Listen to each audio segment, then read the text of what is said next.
Court has now turned there's an appeal happening that the Gauteng health facilities don't have to supply cancer treatment.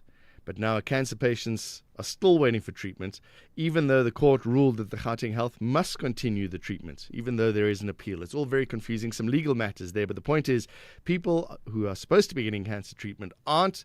We will talk to the director at Cancer Alliance and find out exactly what the latest stats are there. Then, why are South African actors dying poor?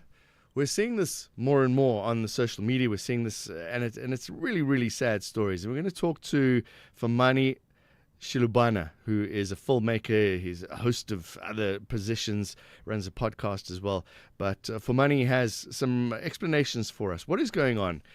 Is fame and fortune together? Are you famous and have a lot of money, or is that just a thing that we see on social media? It just looks lovely when you're attending all these events and you're going to gala dinners and things, but the bottom line is that you're really struggling, or actors aren't putting money aside. There are a number of reasons for this, including management, including production houses, including broadcasters. So we're going to talk about this big picture and find out, if you're famous, are you rich? And if so, and why not? Then there was a recent workshop that was held on the 26th of August. When was that? Late last week, where the Budget Justice and Imali Yetu Coalition have come together. They're trying to shape South Africa's fiscal strategy. There's a host of financial issues that have come out of that. And it says here, each rand must go beyond balancing the books. It must build a capable state, deliver quality services to the poor and working class, and advance the constitutional promise of dignity and equality. Lovely words coming out of this conference. We'll see what that all means. And then the gas tanker. Do you remember this? It was, when was it? Christmas Eve, a few years ago now, 2022. There was that tanker that had some petrol in the back. It got stuck under that low-lying bridge in Boksburg. Then it exploded, and you saw those visuals on social media. 41 people killed, 26 people were injured. Families of the victims have now taken legal action seeking accountability and justice. 65 million rand lawsuit there. We will hear from the attorneys who are representing the families of the victims of the Boksburg gas tanker. A host of conversations we can have about that. And then our big topic at the end of the show, is South Africa safe for women? I think the answer is no. When you look at the statistics and you look at the numbers, and these are really worrying numbers, 29% of South African women with disabilities experience physical abuse. Say that again. 1 in 3 women with physical disabilities experience abuse. 51% of women in the country have experienced gender-based violence. 76% of men in South Africa admit to perpetrating violence against women. Say that again. 76% of men admit to doing it. It's according to the Center of Study of Violence and Reconciliation. So we will have that conversation a little bit later on in the show, around about 8:45. You were there, SAFM. It's 13 minutes past 6. I'm John Gericke in for Tulas. Good morning. Are you looking for the best savings on spectacles? At Specsavers, enjoy 1,500 Rand off when you get tested at South Africa's trusted and most established optical group. Get 1,500 Rand off all frames in store, or use your 1,500 Rand off on our leading lens enhancements, such as drive light lenses that reduce artificial glare whilst driving. Book online or call your nearest store today. Affordable eye care, Specsavers. T's and C's apply. The Atlas Lions believe their plan to graduate to the final will succeed. But the Teranga Lions believe Lions from the West will undoubtedly roar and triumph. This is the semi-final clash of the Total Energies African Nations Championship 2024. Morocco versus Senegal. This Tuesday, 26 August at 7:30 p.m. Live everywhere for everyone. Always on SABC Plus and SABC Sport on DTT Channel 4. Proudly brought to you by SABC Sport. For the love of the game. There's a song that goes, "Money can't buy me love." And that's true. But then they told us all you need is love, which anybody with a mortgage will tell you most certainly is not true. Love won't pay your parking tickets or your student loan. It's also needy. It requires effort, availability, constant care. But more importantly, love requires time. And while money can't buy you love, it can certainly free up some of your time. Time to spend on the things you love, with the people you love. And if you're looking, maybe even time to find the one you love. That's why, after 50 years of investing, we've learned that time is the greatest gift of all. And the good news is, if you invest early, time gives you money. And then money gives you more time to do the things you love. And don't you love that about investing? Ellen Gray, long-term investing. Ellen Gray is an authorized FSP. The Paria have engraved their name in the history books of African football. They're in the semi-final, looking for a path to the final. But the Falcons of Jadiane have a secret plan to prevail. This is the semi-final contest of the Total Energies African Nations Championship 2024. Catch Madagascar versus Sudan this Tuesday, 26 August at 4:30 p.m. Live everywhere for everyone. Always on SABC+.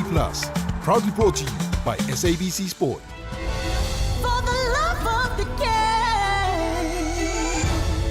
Mzansi, get ready to Panda Pusher play Powerball and Powerball Plus for 76 million rand in total estimated jackpots this Tuesday. That's right. Play Powerball for an estimated 31 million rand and Powerball Plus for an estimated 45 million rand today. Buy your tickets now in store on nationallottery.co.za, the mobile app, cell phone banking, or simply dial star 120 star 7529 hash for USSD. Panda Pusher play. Players must be 18 years or older. Play responsibly. Ituba is the proud operator of the National Lottery. The only talk radio morning breakfast show that makes sense. It's The Morning Brief. All right, now's my chance to talk. Let's talk about the morning brief in brief. Melissa, good morning. Morning, John. Patricia de Lille, Tourism Minister, just before the tourism market starts across the country. What's happening?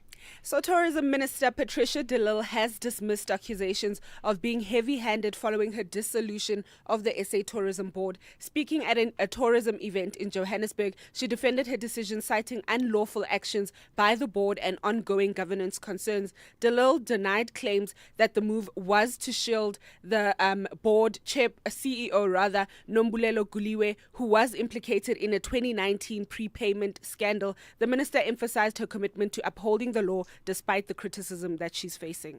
And the SIU, finally, we're seeing some work and arrests maybe from the Tembisa Tertiary Hospital?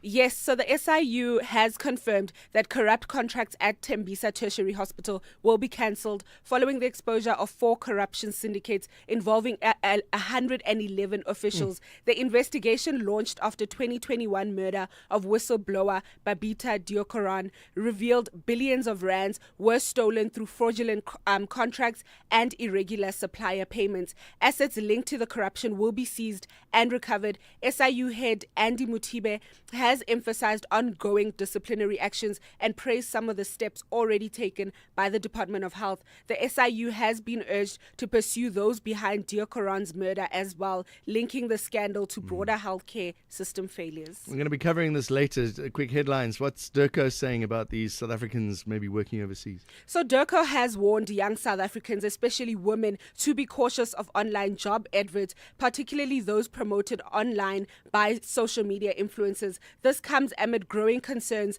about fake jobs linked to human trafficking, including a Russian program called Alabunga Start, allegedly recruiting women for exploitative work. Influencers who promoted the program have since admitted their fault in failing to investigate properly, and we will have more on this in the 7 o'clock hour. And some sad news coming out from Kenya as well. Yes, so tributes are pouring in for South African High Commissioner to Kenya, Mninwa Mahlangu, who passed away on Monday after a short illness. Mahlangu, also accredited as ambassador to Somalia and a permanent representative to the UNF office in Nairobi, is remembered as a dedicated public servant. He previously also served as South Africa's ambassador to the US and played a key role in the country's democratic transition, including helping draft the post-apartheid constitution and serving in parliament. Heartfelt condolences have also been extended to Mahlangu's family, colleagues and friends. So this is a sad one indeed this morning. Melissa, thank you very much. Thank you, John. John Gerika on SAFM. 6:20. Let's tell you your weather quickly. There are extremely high fire danger conditions expected over most parts of Limpopo and the northwest today. Also western parts of the Free State and the eastern parts of the Northern Cape. Pretoria, Johannesburg, Vereeniging going to be fine today. The capital 14 to 28, Johannesburg 11 to 29, Vereeniging 10 to 29. Mbombela, Polokwane going to be fine. Mbombela from 14 to 24, Polokwane from 10 to 27. Mahikeng's fine and windy. It'll become partly cloudy this afternoon, 13 to 29. Freiburg, Bloemfontein, Kimberley, and just those three, fine and windy. Becoming partly cloudy this afternoon. Freiburg 7 to 30, Bloemfontein 5 to 28, Kimberley 8 to 30. Uppington's partly cloudy and windy, becoming fine this afternoon, 12 to 33 in August.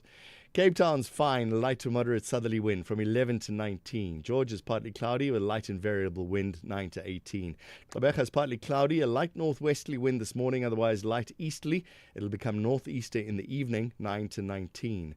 East London's partly cloudy with a light northwesterly wind this morning, otherwise easterly, becoming northeasterly from late afternoon, 11 to 20. Durban's partly cloudy, a moderate to fresh southerly to southwester. It'll reach strong at times until late morning, 17 to 21. Richards Bay is partly cloudy, some isolated showers and rain. A moderate to fresh southerly to southwesterly wind, reaching strong at times until late morning, 18 to 22. Pietermaritzburg starts with morning fog patches, otherwise partly cloudy, from a low of 9 to a high of 21. SAFM supports a litter-free South Africa. Play your part in keeping our surroundings and environment clean. SAFM, leading the conversation. Worldview Update, bringing you closer to international or global news. All right, let's focus on this heat wave that's breaking records across Europe. Wilderness in France, the Balkans, record temperatures in Bordeaux. There's issues happening in Canada as well. Professor Jasper Knight is from the School of Geography, Archaeology and Environmental Studies. Professor, thank you very much for joining us. Good morning to you. Prof, you there? Hello. Hi, good morning to you, Professor Jasper Knight. What is happening in Europe? Yes, well, quite a few really sort of significant climatic effects are taking place right across Europe at the moment and over the last few weeks. There's been sort of unprecedented heat waves in many parts of the continent. There's been really hazardous and really intense wildfires as well as flash floods. So in terms of climate and weather patterns, it's all kicking off. Is this an exception, or is this part of global warming that we keep hearing about? Well, it is exceptional conditions, but it really is symptomatic of the effects that climate change is having, not just in Europe and on European weather, but also in other parts of the world as well. So you mentioned North America, and of course we also have similar extreme weather and climate events taking place right here in South Africa as well. So really these really sort of extreme conditions are sort of one of the key ways by which we can identify the impacts of climate change upon climate in individual regions. So, for example, studies have actually shown very recently that the likelihood of extreme droughts, for example, in the Mediterranean countries, is actually going to increase by 9 times by 2050 as a direct result of climate change. And we are starting to see the impacts of that right at the moment. Yeah, we keep hearing about 1 or 2 degrees globally, but the stats are hit that Europe is 12 degrees centigrade above the norm for the last few decades. That's huge. Well, that's right, and that's simply due to certain climatic conditions and weather patterns that we find there at the moment. So it isn't 12 degrees all the time. Right. It's 12 degrees additional warming that we should anticipate above a seasonal average, found over a relatively short time period of a few weeks. So this is simply arising as a result of weather patterns and high-pressure cells sitting over Europe and keeping cold weather out. But these sort of really extreme anomalies, so very hot temperatures or very cold temperatures, really sort of demonstrate one of the key things that we know about climate change, and this is giving rise to more extreme patterns. So how do we prepare for this? We've got a summer coming in South Africa. Do we just assume it's going to be hotter than normal? Well, that's probably a good starting point. But of course, in order to deal with these conditions, both, within our own communities and in the country as a whole, we do need to be prepared. So the first thing that we need is actually the best scientific information available. So it isn't just dealing with things as they come. We need to have predictions so that we can anticipate events when they're about to take place. And this, of course, will increase the resilience of people and communities to be able to cope with these things. So here we need leadership. We need the government to step up and municipalities to do their jobs and to provide information and warning systems to communities and to ensure that we have the correct infrastructure in place, like water, for example, so that here, if we do have hot, dry conditions in parts of the country, then we're able to cope with those conditions. This could possibly lead to food shortages. If crops aren't growing, if there's not enough water to feed them, it could also lead to water shortages. Wars have been fought for less. Is that our future, Professor Jasper Knight? It is, and we're actually seeing this all over the world and have been doing so for several decades. So here, of course, changing patterns of weather isn't just about temperature and rainfall, it's about everything that comes from this. So as you say, it's about water supply, but of course we need water for agriculture and industry and domestic purposes. It's about effective water management, and it's about protecting public health. So all of these things are downstream effects of weather and climate. So when we think about the world working, we need to think about it in terms of how one thing affects another. And this will enable us to identify if we want to maintain public health, how do we go about that? By providing food and water security. Got to leave it there. Professor Jasper Knight, thank you very much. School of Geography, Archaeology and Environmental Studies at WITS. It's 6:27. This is SAFM Sport with Zai Khan.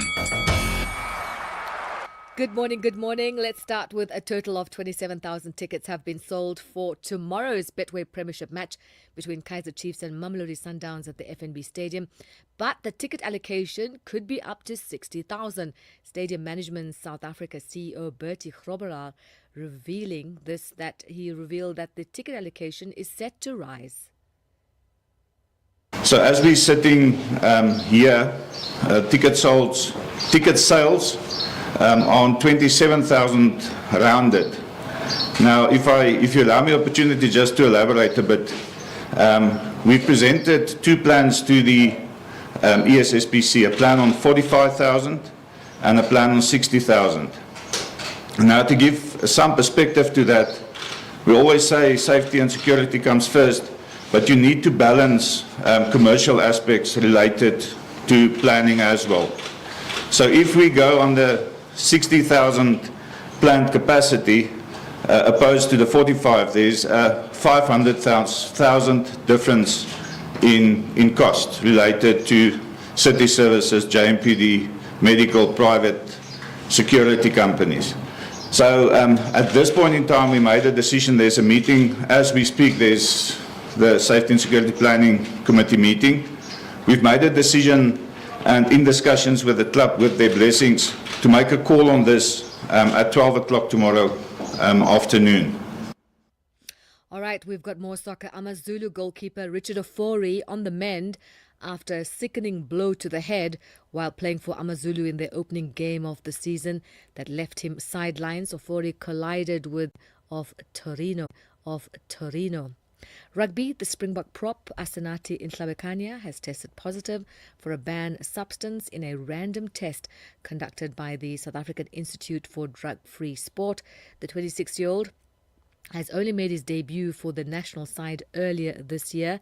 Now, he has disputed that he has not committed any doping violations, and a statement released by Springboks media says he was transparent in his declarations, acted in good faith, and at all times followed the medical due process as prescribed by the industry.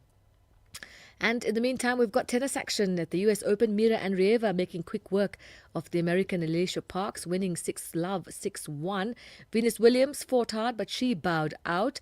American Peyton Stearns advancing. And in the men's draw, the world number 2, Carlos Alcaraz, opened his campaign strongly, defeating the big serving Riley Opelka 6-4, 7-5, 6-4. And the Canadian Gabriel Diallo defeating Damo Zimur, and Casper Ruud cruising past Sebastian Ofner, and Russia's Andrei Rublev also convincing victory, and he is through. We'll have more sport. We'll be serving the big winners top of the hour. I'm Zai Khan. Good morning, I'm Anne Musa. In the headlines, 2 senior Hawks officers accused of interfering with an investigation into the murder case of a Limpopo councillor are expected to appear in the Bela Bela Magistrates Court today. The High Court in Pretoria will this morning hear the SAPS Deputy National Commissioner for Crime Detection, Shadrack Sibiya's bid to invalidate the National Police Commissioner, Fani Masimula's decision to place him on leave of absence. And the United Nations Secretary-General Antonio Guterres has condemned the Israeli strike on a hospital complex in Khan Yunis in southern Gaza. 20 people, including 5 journalists, were killed in yesterday's attack. I'll have details on these and other stories at 7. SAFM, guiding you through the rush hour traffic. Good morning. Still with delays coming out of Alberton on your way up towards Germiston and up towards Galilees. It's a crash on the N12 at Elands Interchange. So from Voortrekker Road backing up towards Reading Interchange, that section of the N12 out of Alberton, very heavy. N17, roadworks continue between Brakpan and De Boksburg, so quite slow again as you were yesterday. You are this morning, just queuing up from Carnival City down towards Rondebolt Road. Mike 1, Boyson's up to Empire Road, already fully loaded. Easily as the busiest highway around Gauteng at this stage. There's also a crash to watch out for N1 South before the N4 Emalafleni split. So coming down from Montana, you will hit a queue of traffic into that one. Durban side this morning, a breakdown still with us on the N2 South going into Komashi. So from Gateway, that is heavy. And then Cape Town, it's either a crash or a stationary bus, but it's a bus involved. N2 inbound, right lane is obstructed just approaching Rapenburg Road. So the N2 into Cape Town this morning under pressure with a queue back as far as the airport. M7 out of Mitchell's Plain, heavy up to Samora Michelle into the overrun roadworks this morning. Rob Byrne, SAFM Traffic. The business update on SAFM. And it's good morning to Ntauling Lachela again. Morning to you. Trump has fired a Fed governor. What's happening with Trump taking over control here? Morning, John. Now, the independence of the Fed is back in focus. And, of course, this after President Trump fired Fed Governor Lisa Cook, citing allegations of mortgage fraud in a termination letter that he posted on Truth Social. Trump claimed Cook made false statements on home mortgage applications, including allegedly naming 2 different properties as her primary residence at the same time. The allegations were made by Federal Housing Finance Agency Director William Pout, who accused Cook of mortgage fraud last week and sent a criminal referral to the Justice Department. Now, Trump has argued that Cook's actions exhibited gross negligence in financial transactions that questioned her competence and trustworthiness as a financial regulator. This move is seen as an unprecedented escalation in Trump's battle to exert greater control over the U.S. central bank's independence. Trump's removal of Cook could be challenged in federal court and eventually at the Supreme Court as Congress curbed the president's authority to unilaterally fire a Fed governor in the Federal Reserve Act of 1930. Now, if Trump's decision is upheld, he would be able to nominate Cook's replacement and reshape the Fed's governing body for the next several years, with 2 current Fed governors already appointed by Trump. Replacing Cook could give him a 4-3 majority on the board if his nominee is confirmed. This could potentially allow Trump to influence the Fed's decision-making progress, particularly when it comes to interest rates. And Evergrande is delisted. Who's that? Mm-hmm. So Evergrande is a big Chinese property firm, and it was actually behind the collapse of the property sector in China, where there were a whole lot of defaults, which eventually did hit the country's economy. That company has been delisted from the Hong Kong Stock Exchange after a tumultuous journey marked by debt defaults and a failure to come up with a reorganization plan. The company's shares had been suspended since January when a court ordered its liquidation, paving the way for the delisting. Now, the delisting marks a significant move in Evergrande's downfall and signals the end of an era for China's property-driven growth model.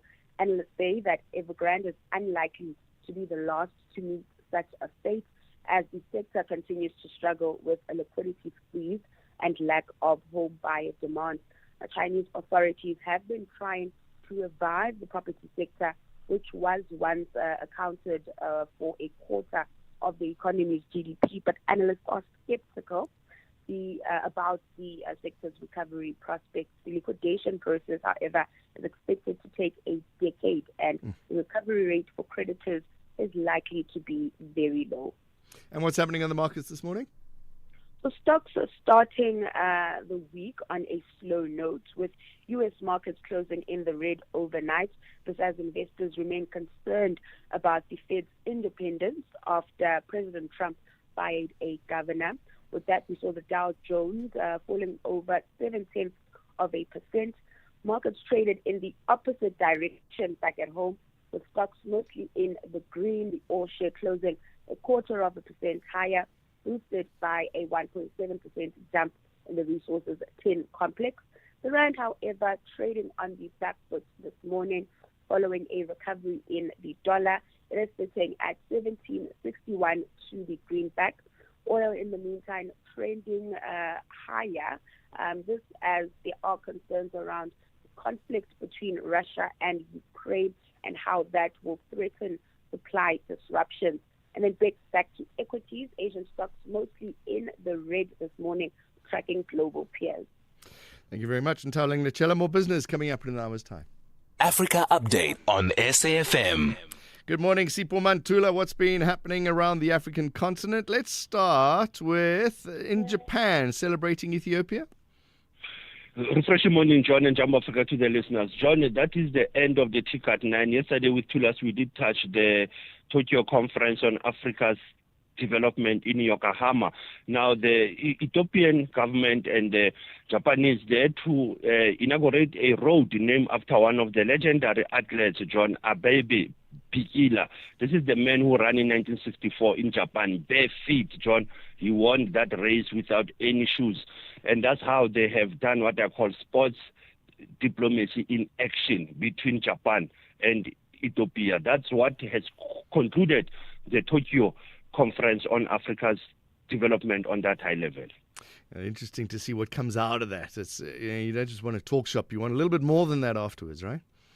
Absolutely. From a workshop to a talk shop, John. A talk shop must be a workshop. People must work. You got news out of Namibia. This is a fascinating story. Tell us more.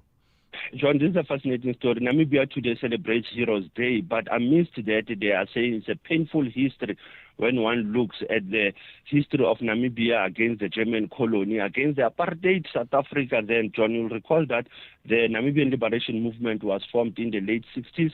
It fought the German colony for many years, John, and that's how today they are celebrating the Heroes Day, where it was a war that was waged by the SWAPO Liberation Movement of Namibia plan against the apartheid government, but also that monument where they are celebrating, John, was built by North Korea as part of their history. But there are still challenges, John, when you look at the role of liberation movements and those who fought. Have they really got their benefits, or did they get their recognition on time? And that's why the current president of Namibia is trying to deal with the question of the veterans in Namibia.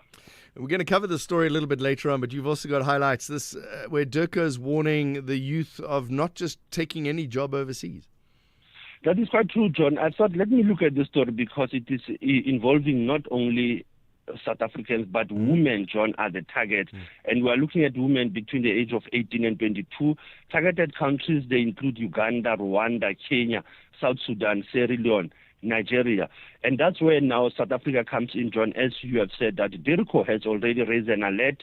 The Women Ministry have also raised an alert, John, saying that it is important for people who want jobs, young people must go through official channels. You go through DIRCO, John, you go through our embassies to locate whether there are opportunities there, because once you look at there, John, there are always benefits when there are this job recruitment. You'll be told of your plane ticket, education, you'll see European adventure.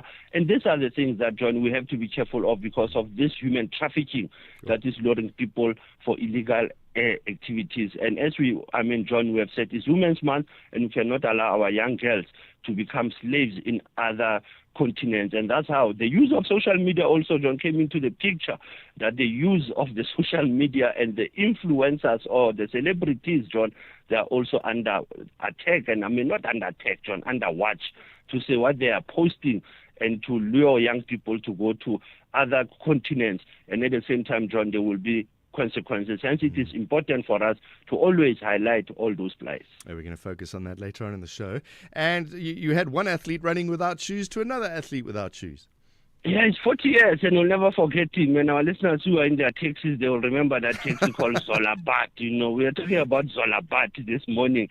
He breaks the world record today, John, in a low-key event in Crystal Palace in England.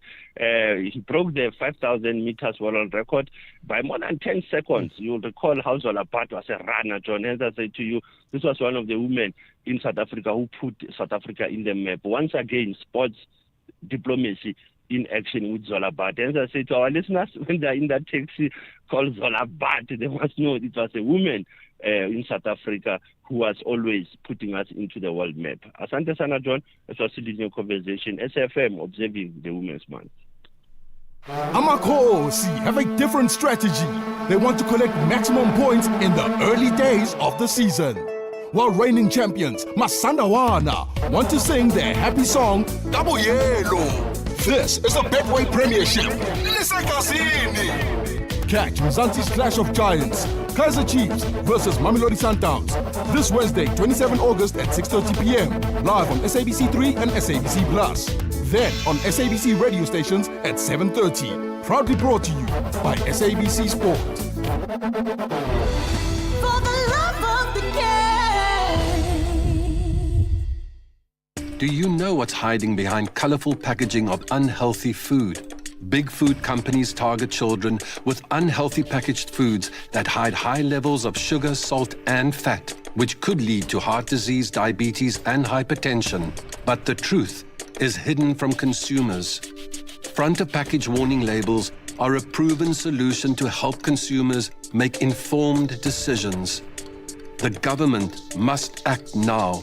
We have the right to know what's in our food. Demand front of package warning labels. Sign the petition on heala.org, HEALA.org, by 30 September. Amakosi have a different strategy. They want to collect maximum points in the early days of the season. While reigning champions Masandawana want to sing their happy song, Double Yellow. This is the Betway Premiership. Catch Mzansi's Clash of Giants, Kaizer Chiefs versus Mamelodi Sundowns, this Wednesday, 27 August at 6:30 p.m. live on SABC3 and SABC Plus. Then on SABC radio stations at 7:30. Proudly brought to you by SABC Sport. For the love of the game.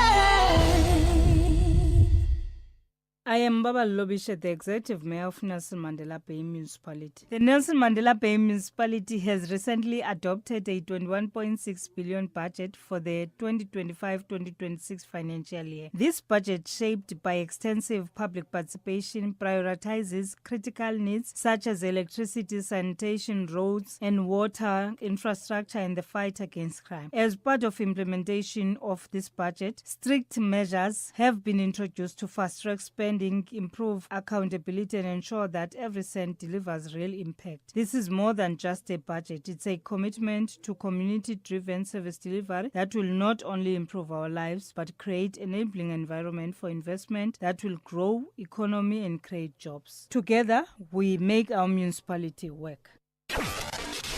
across South Africa, online and on radio.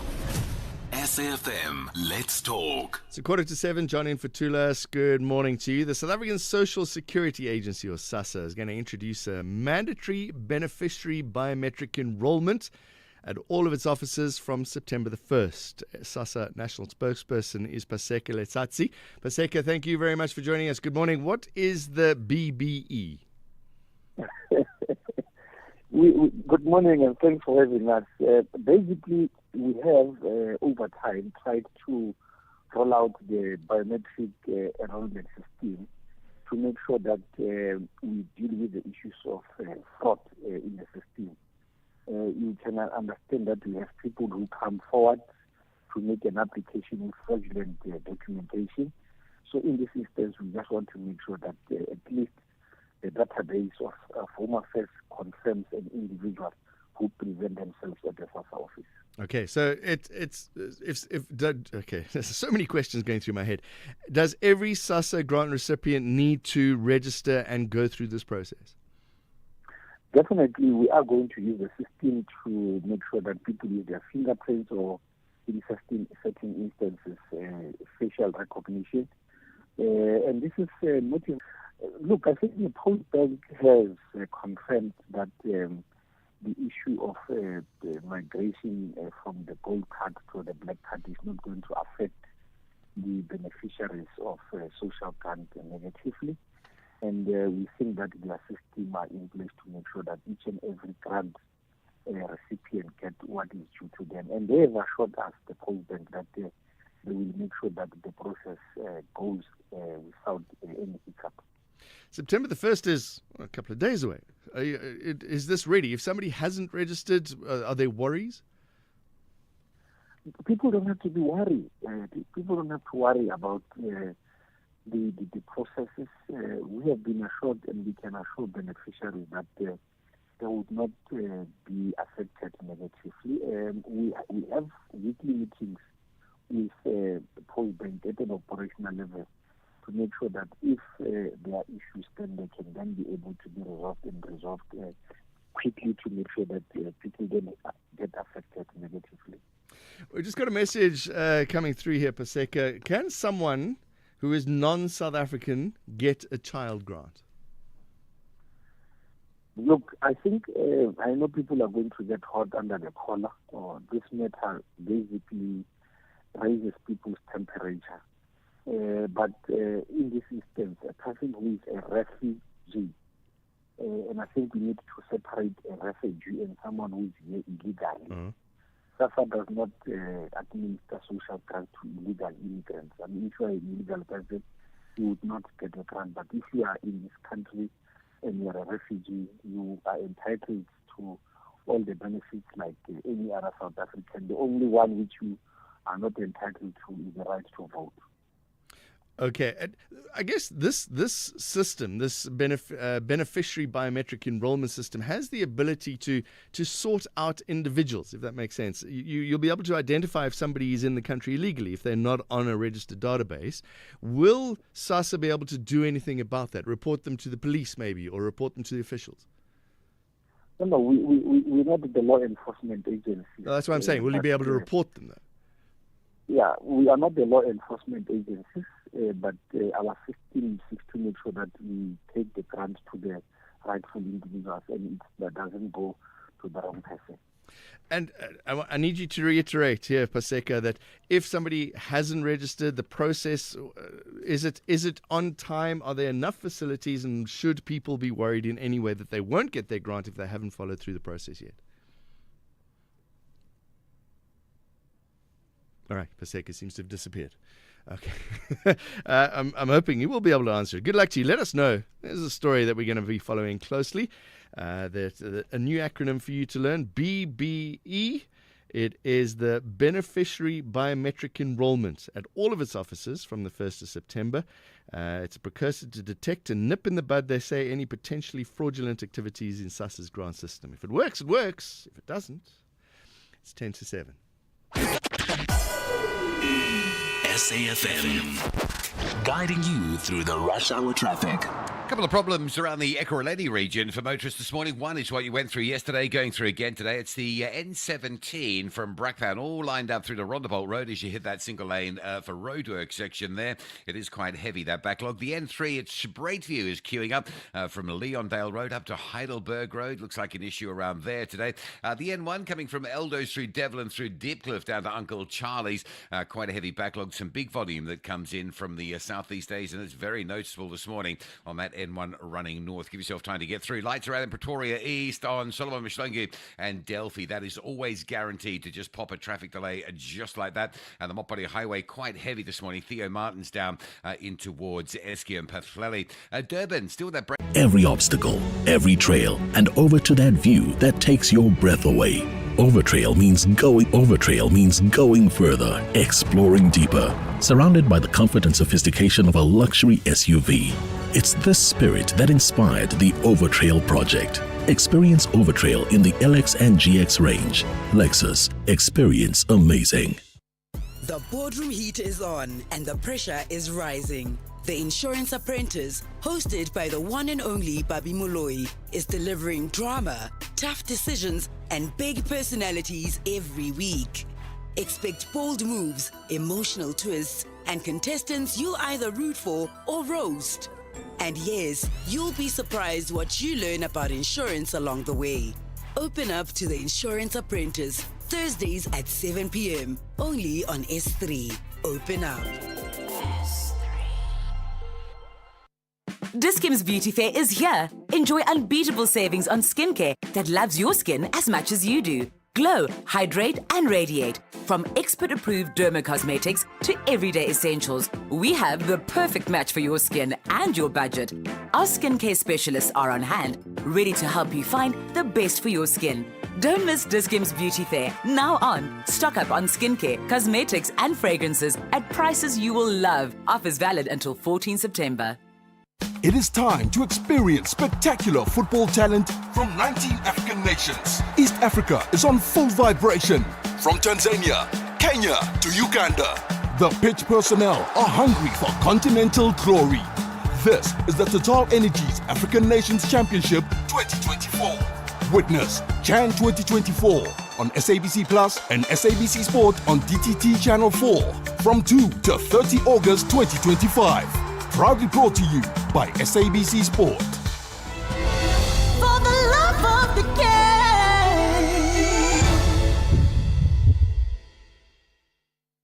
Keeping your family healthy this winter can feel like a daunting task. Try the Lung Shield range. It includes capsules to support healthy lungs and immunity, a syrup for kids that supports the immune system and promotes lung health, and an effervescent with 13 essential ingredients to optimize immune function. Put your family's health first this winter with the Lung Shield range.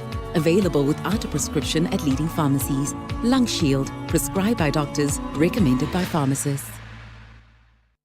You are listening to John Gericka on SFM. 5 minutes to 7 o'clock. The Gauteng Department of Health will have to update and maintain the backlog list of cancer patients awaiting radiation oncology services in Gauteng.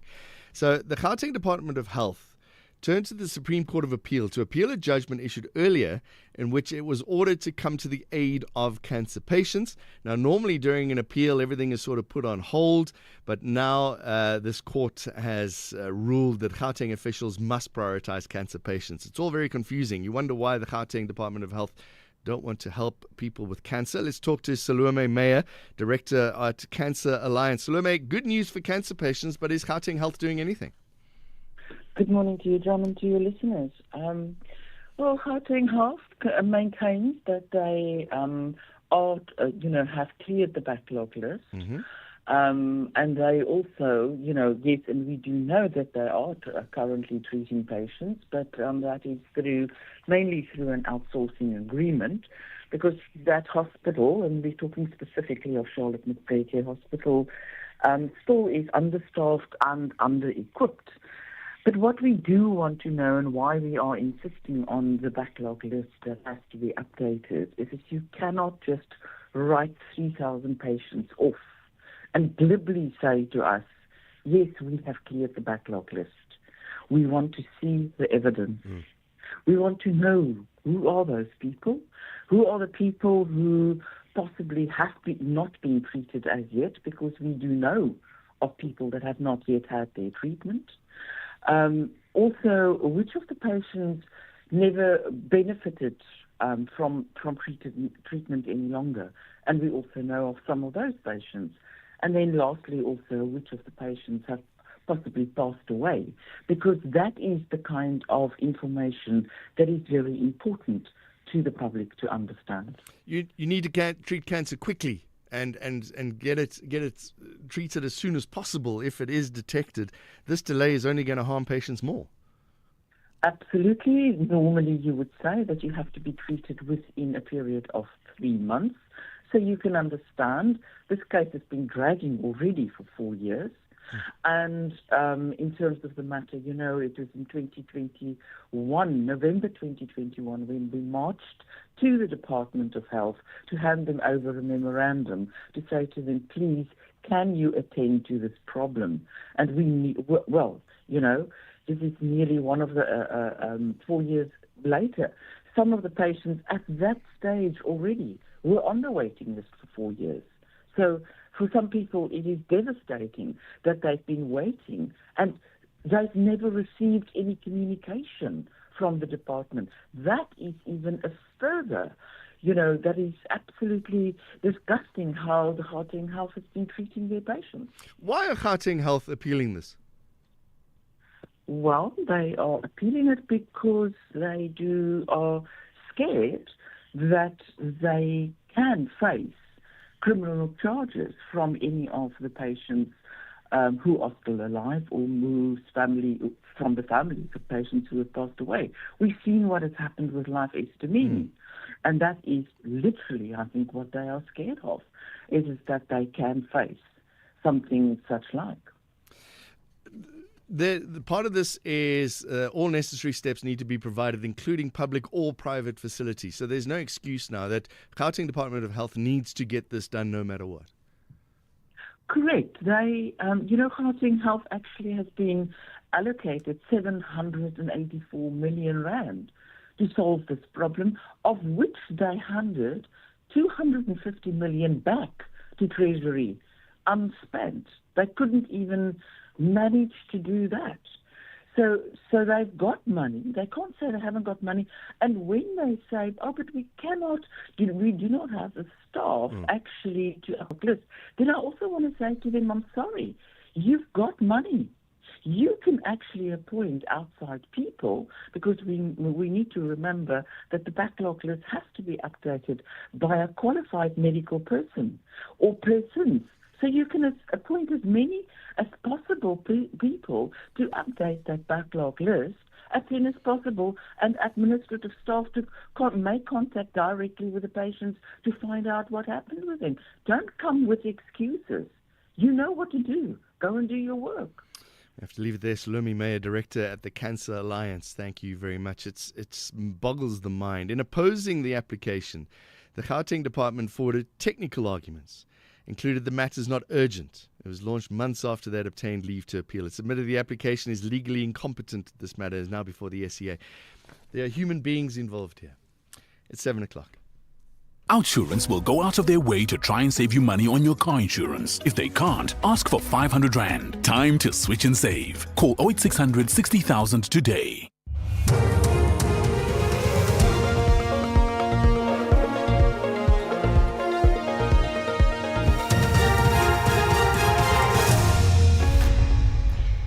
In our top stories, 2 Hawks officers to appear in court, and Botswana declares a public health emergency. Good morning. 2 senior Hawks officers accused of interfering with an investigation into the murder of a Limpopo councillor are expected to appear in the Bela Bela Magistrates Court today. Police say the accused, Captain Virginia Cooper, facilitated a meeting between the complainant, a fellow police officer, and Brigadier Mapome Mohajana in 2022. This was in an attempt to interfere with the investigations. The Hawks say the 2 officers face charges of corruption. They are out on bail. Michael Makungo reports. The accused, Captain Cooper and Brigadier Mohajane, will make their first court appearance together. They previously appeared separately. It is alleged that Moajane sought the complainant's assistance in interfering with a criminal investigation involving a Limpopo councillor. The case is believed to be related to the killing of ANC councillor Fulton Kekana in Mokopane in 2019. The High Court in Pretoria will this morning hear the SAPS Deputy National Commissioner for Crime Detection, Shedrick Sibiya's bid to invalidate the National Police Commissioner, Fani Masimola's decision to place him on leave of absence. Action against Sibiya was taken after the KwaZulu-Natal Police Commissioner, Nhlanhla Mkhwanazi, accused him of corruption and having links to criminal syndicates. Kenny Mapanga reports. Lieutenant General Shadrack Sibiya charges in papers that the impugned decision is in breach of his contract of employment and the discipline regulations. He further argues that the said decision was made against the backdrop of untested allegations, adding that these untested allegations do not warrant a stay-at-home order, nor does it empower the National Commissioner to make such an order. Basic Education Minister Siviwe Hwagube says government is determined to build a quality education system which all children can have access to. She has emphasized the importance of ensuring a solid foundation to achieve optimum results. Hwagube was speaking at the G20 Basic Education National Indaba in Cape Town yesterday. If we get the foundations of learning right, we won't obsess about whether or not children are taking maths and science when they get to matric. We won't obsess about the matric pass rate and whether we're hitting those notes, because that will already be set from the very foundations of learning. Botswana is in the grip of a public health emergency. This has prompted President Duma Boko to establish a public health emergency fund. Hospitals across the country are running out of essential medicines, surgeries are being postponed, and patients with chronic illnesses left without treatment. Ditaba Tsotetsi reports. The collapse of the central medical stores has triggered a nationwide crisis, exposing deep cracks in the country's healthcare system. President Duma Boko has declared a state of public health emergency in response to the crisis. The Botswana government has gone to financial markets and roped in the Botswana Development Agency to raise funds for the public healthcare system. It has launched a 5 billion Pula fund to lure in international investors to save the healthcare system. And finally, the United Nations Secretary-General Antonio Guterres has condemned the Israeli strike on a hospital complex in Khan Yunis in southern Gaza. 20 people, including 5 journalists, were killed in yesterday's attack. The Palestinian journalists were attached to reputable international media houses, including Reuters, the Associated Press and Al Jazeera. The Secretary-General spokesperson, Stefan Dujarric.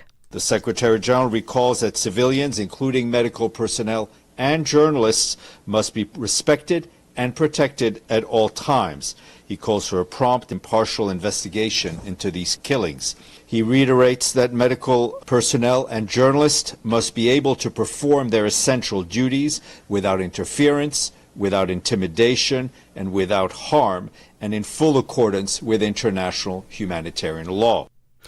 Recapping the top story, 2 senior Hawks officers accused of interfering with an investigation into the murder of a Limpopo councillor are expected to appear in the Bela Bela Magistrates Court today. For SAFM News, I am Anne Musa.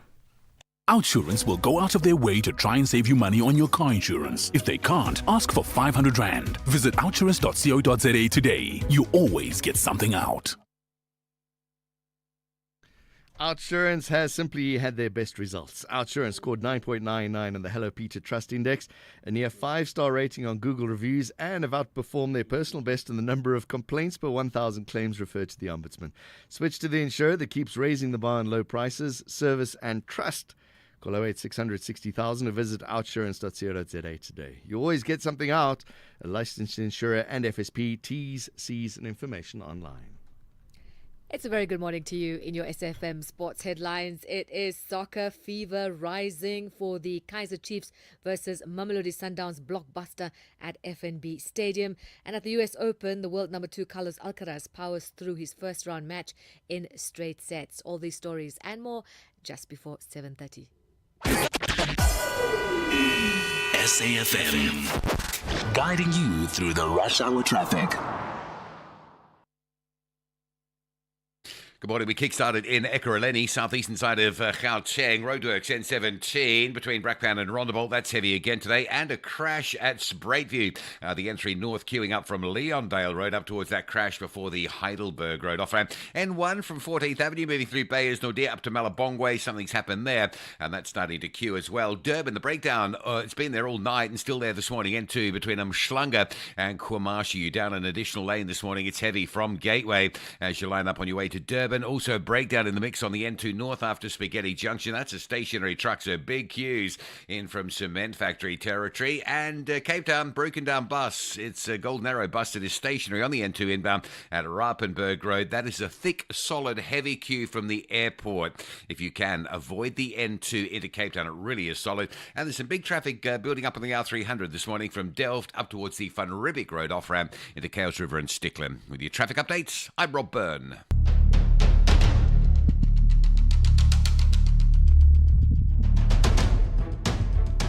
The Morning Brief, Monday to Friday, 6 to 9 a.m.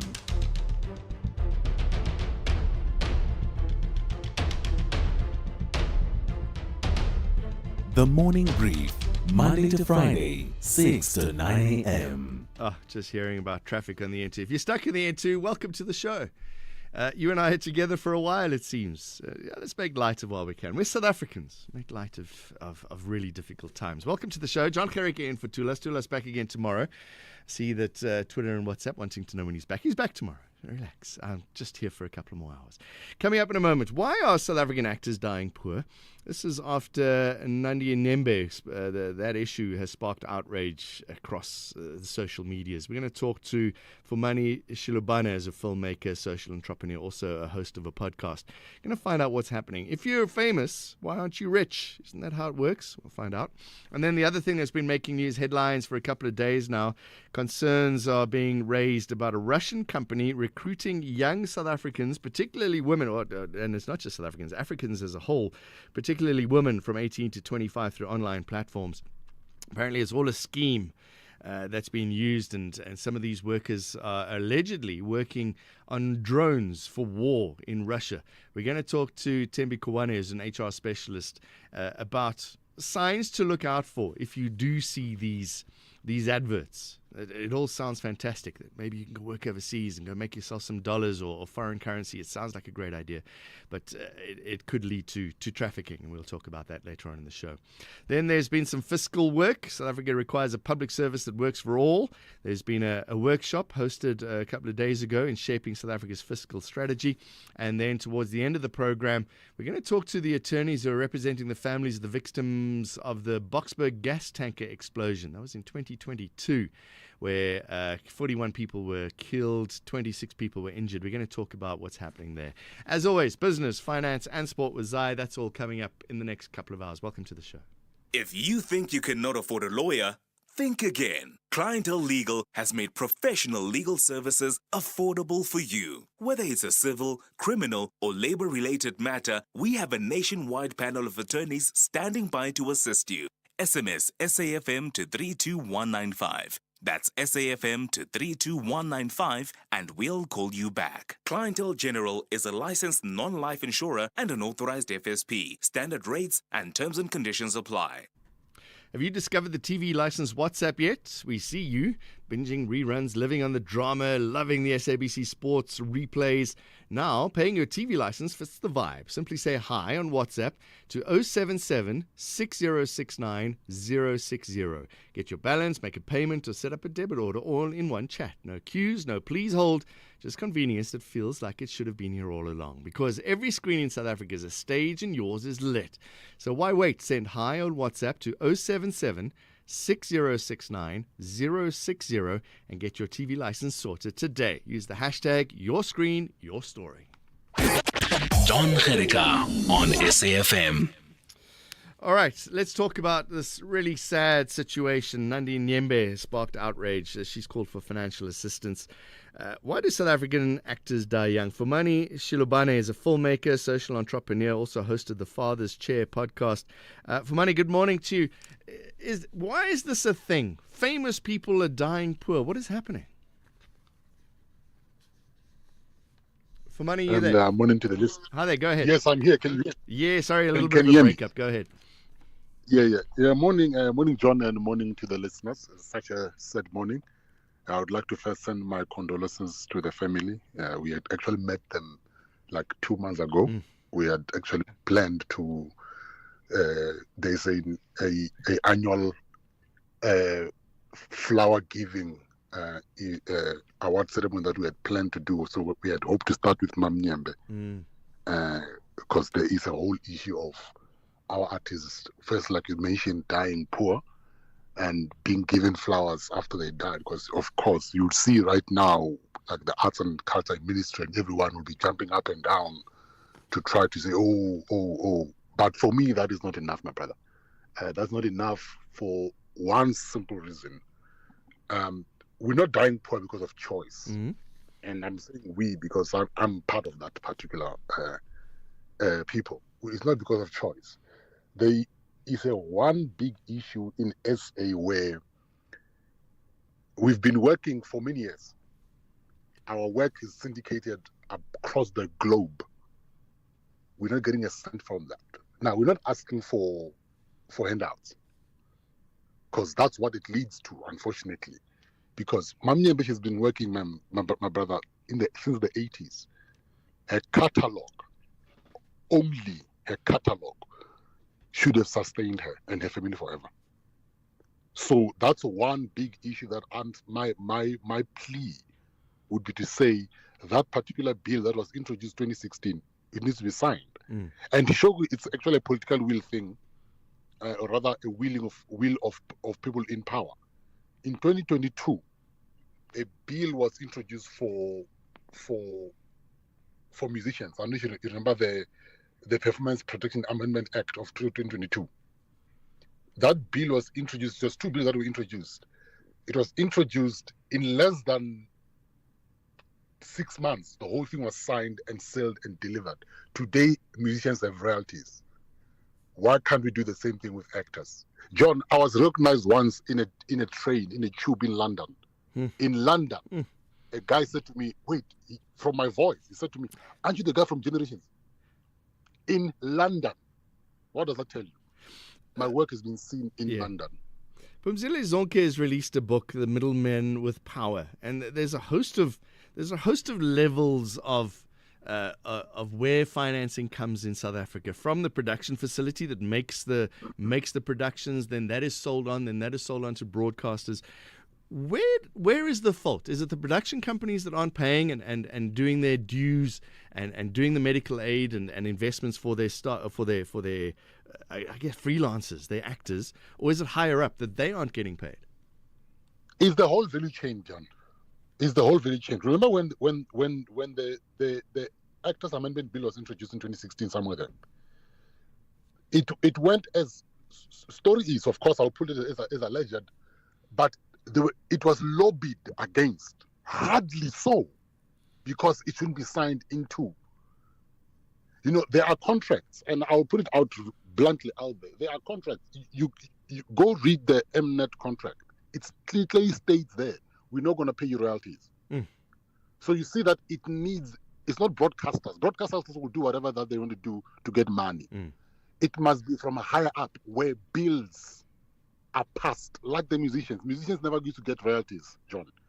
If you go on research the whole issue of musicians, they never used to get royalties. They used to be paid the ones of flat rate for recording, for a session something. Right. And then in 2022, it was changed in less than 6 months. So actors will continue to do this. John, 4 years ago, someone created a Wikipedia page for me. For some reason, some algorithm picked up and it calculated my net worth. It said I was worth $18 million. Now, if I was 20 years in the industry by then, it said I'm worth $18 million. How much do you think Mam Nyembe would have been worth? Yeah. The issue is we have this idea, and maybe social media is to blame for this as well, that it's lifestyles of the rich and famous, right? If you're famous, you're going to all these gala dinners, you're going to awards functions, you're wearing new dresses all the time. It's this image as well that our actors are really well off. So we're always surprised when it comes to these situations? I think that's another thing that I don't know whether it's the education or it's the perception, like you say, because of the glitz and glam, we go to these events, which they pay us to give us clothes to come to this event, for us to look a certain way. Point is, yes, that also gives a wrong impression, you see. And also, I feel that there's a one line that always the public use to say, oh, actors are careless. They live over, or rather freelancers or artists, we live over our means. I'm like, but guys, you don't know what you're talking about. There is a whole issue of our work. John, till today, you switch on TV, you watch the A-Team. Today, that money, where is it going? It's going somewhere. Seinfeld, when last has Seinfeld done anything on TV? Man is still regarded as one of the highest top 10 paid comedians in the world. Right. What does that tell you? Because of the syndication of our work. So my plea would to say Saga has been pushing this, to say we need to sign that thing. We went to Parliament to talk about it. How do you then find South Africans who lobby against that bill? Does that make sense to you? It clearly tells you, because the lobby game is played at a very high level. It clearly tells you when that is lobbied against, someone knows that they're going to lose money. My theory is this. When they realized after 2002 signing the needle performance bill for the artist, they realized, oh my goodness, we're losing money.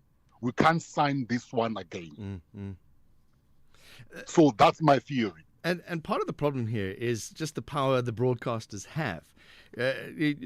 Becoming a producer is relatively low. The bar is relatively low to become a producer. But then suddenly you get the big boys that have got the budgets and they can come in at less than an emerging producer can be. So you land up just having the big production houses come in with low prices, and the broadcasters love that. No, of course they love that. Of course they love that. The lower you make your product and the better it does, the better. And what does it do? It continues pushing and perpetuating the whole issue of artists and freelancers dying poor, because it makes no sense. Every year, you know this. There was a gentleman 2 weeks ago, 3 weeks ago, he was on Shaka, that back then. We know how much that Shaka made. Yes. We know it's been spoken about, it made so much money. He stays in a place, it's painful. And this will not stop, John, until we literally come to a point where I'm pleading with the president right now. The amendment, the bill was put on his desk. I don't know if he's still in his desk or not. He just needs to sign that thing. Then these mechanics that they're trying to come up with, it doesn't make sense because there is precedent. They signed it 2002. Yeah, the musician one. For money, are the international production houses better than Netflixes of the world? So here's the funny part.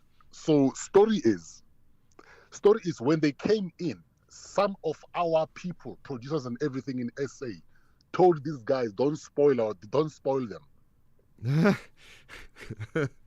You're kidding. You see, yeah, I promise you, that's the story. So of course I can't put out names, It will get me into a lot of trouble. But the story is our own people told these producers and these internationals, no, you're spoiling them too much. Don't do that. And now all of them, they are now paying the South African rate. Whilst abroad, they're doing it's a whole different business model. Why here? Why is that? They come in and shoot here. You know that, my brother. In Cape Town, they shoot here a lot. Why would they leave America to come and shoot here? Why would they leave Australia, England to come and shoot here? Because we cheap labor. And our producers, I won't say producers, but our people ourselves, we become party to this because we're getting a little extra money on ourselves on the side, but we don't want to reform the whole industry. This will continue, John, until a very harsh reform is put in and make sure that we sign that bill to force broadcast. There's no broadcaster who will come here and not want to make money. They will want to make money. Right. So there has to be a law to force them. We need to leave that there. For Mani Shilobana, thank you very much. Filmmaker, social entrepreneur, also host of the Father's Chair podcast. Thank you very much. What do you make of that? 086 000 2032 is the phone number. You can also send us a WhatsApp voice note on 0614 104 107. Bafana Bafana will host Nigeria in a FIFA 2026 World Cup qualifier at the Toyota Stadium on Tuesday, 9 September at 6 p.m. Tickets are now available nationwide and online from 70 Rand for adults and 40 Rand for children at all Ticket Pro outlets, including Spar, Postnet, and all petrol stations. Get your tickets early to avoid disappointment. Come in Bafana Bafana supporter gear, ready to sing for a win. Gates will open at 3 p.m. If you are not in Bloemfontein, catch the game on SABC2. For more information, visit safa.net and at Bafana Bafana on all social media channels. I was in another insurance company and I wasn't happy. One of my colleagues was also without insurance and she was happy. My niece is without insurance and she's happy. Then I just decided I wanted that happiness. What was the real deal they could offer you? 870. Every month? Every month. That's amazing. You're always getting something out. Yeah. Go to outsurance.co.za now for a 10-minute quote that could save you thousands. What brought you in Outsurance together? Let me just jump on the call with them. Let me just see what's happening. He asked a lot of things about my vehicle, my sexy vehicle over here. Ooh. Yeah. And to my surprise, 718 Rand I ended up saving. And this awesome product called Panic Assist. 24-hour security if we need their help. Thinking I'm a father, I need to look out for my family. Absolutely. They gave you the real deal. It literally is the real deal. Go to outsurance.co.za now for a 10-minute quote that could save you thousands. Licensed insurer and FSP. T's, C's and information online. This week on Off-Pitch Goals, Sonono and Sanela Koza join us and take us through the storied success of the Zodwa Koza Foundation. We talk legacy, community building, and youth career pathways. Tune in to SABC Sport on DTT Channel 4 this Saturday, 30 August at 6:30 p.m. Also available everywhere for everyone, always on SABC Plus.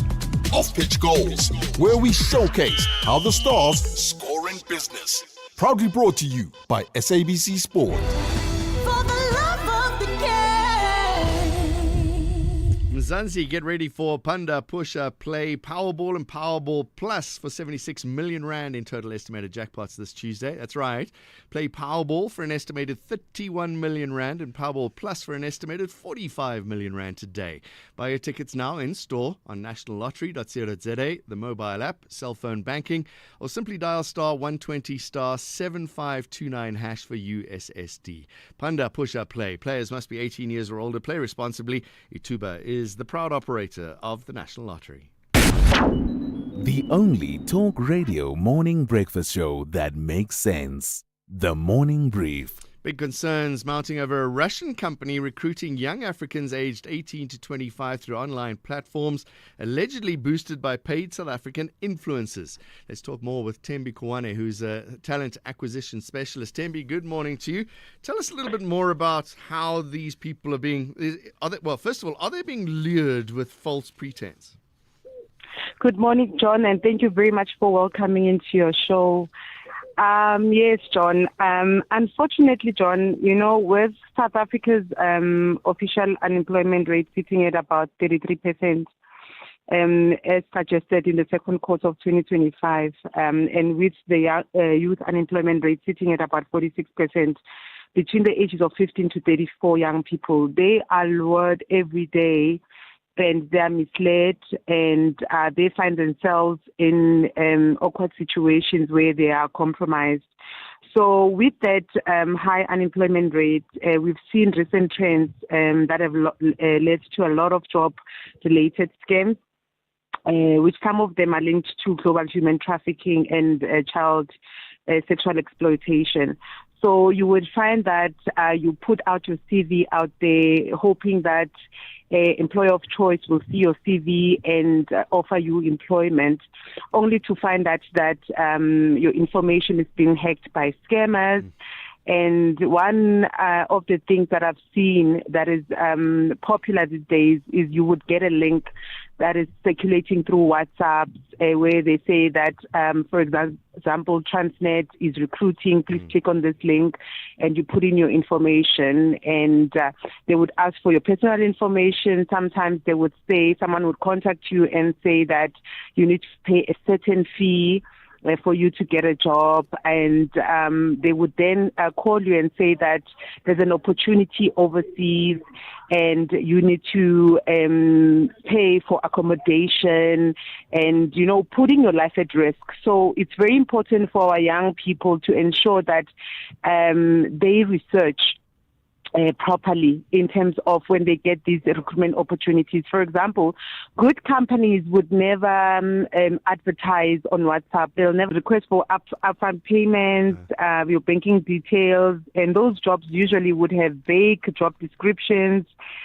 unrealistic salaries. So all those kind of red flags, our young people need to be aware of. Tembi, I know Durko have said that you must contact them if you think that that there's a job happening overseas. Will Durko respond quick enough, or what other options do we have? If I see an ad for a great job overseas that's paying in dollars and they're going to look after me and my family, who should I contact to check if it's legit? All right. I think one of the things that I would do as a young person, firstly, if DECO does not respond, obviously you'd have to send an email or call them, which might even take longer. A lot of young people are very impatient. You can contact the embassy of that country and check with them if such a company does exist. You can also do your own research online. Looking at reputable platforms, go to the LinkedIn and see if the company does exist. See if there are any reviews about the company.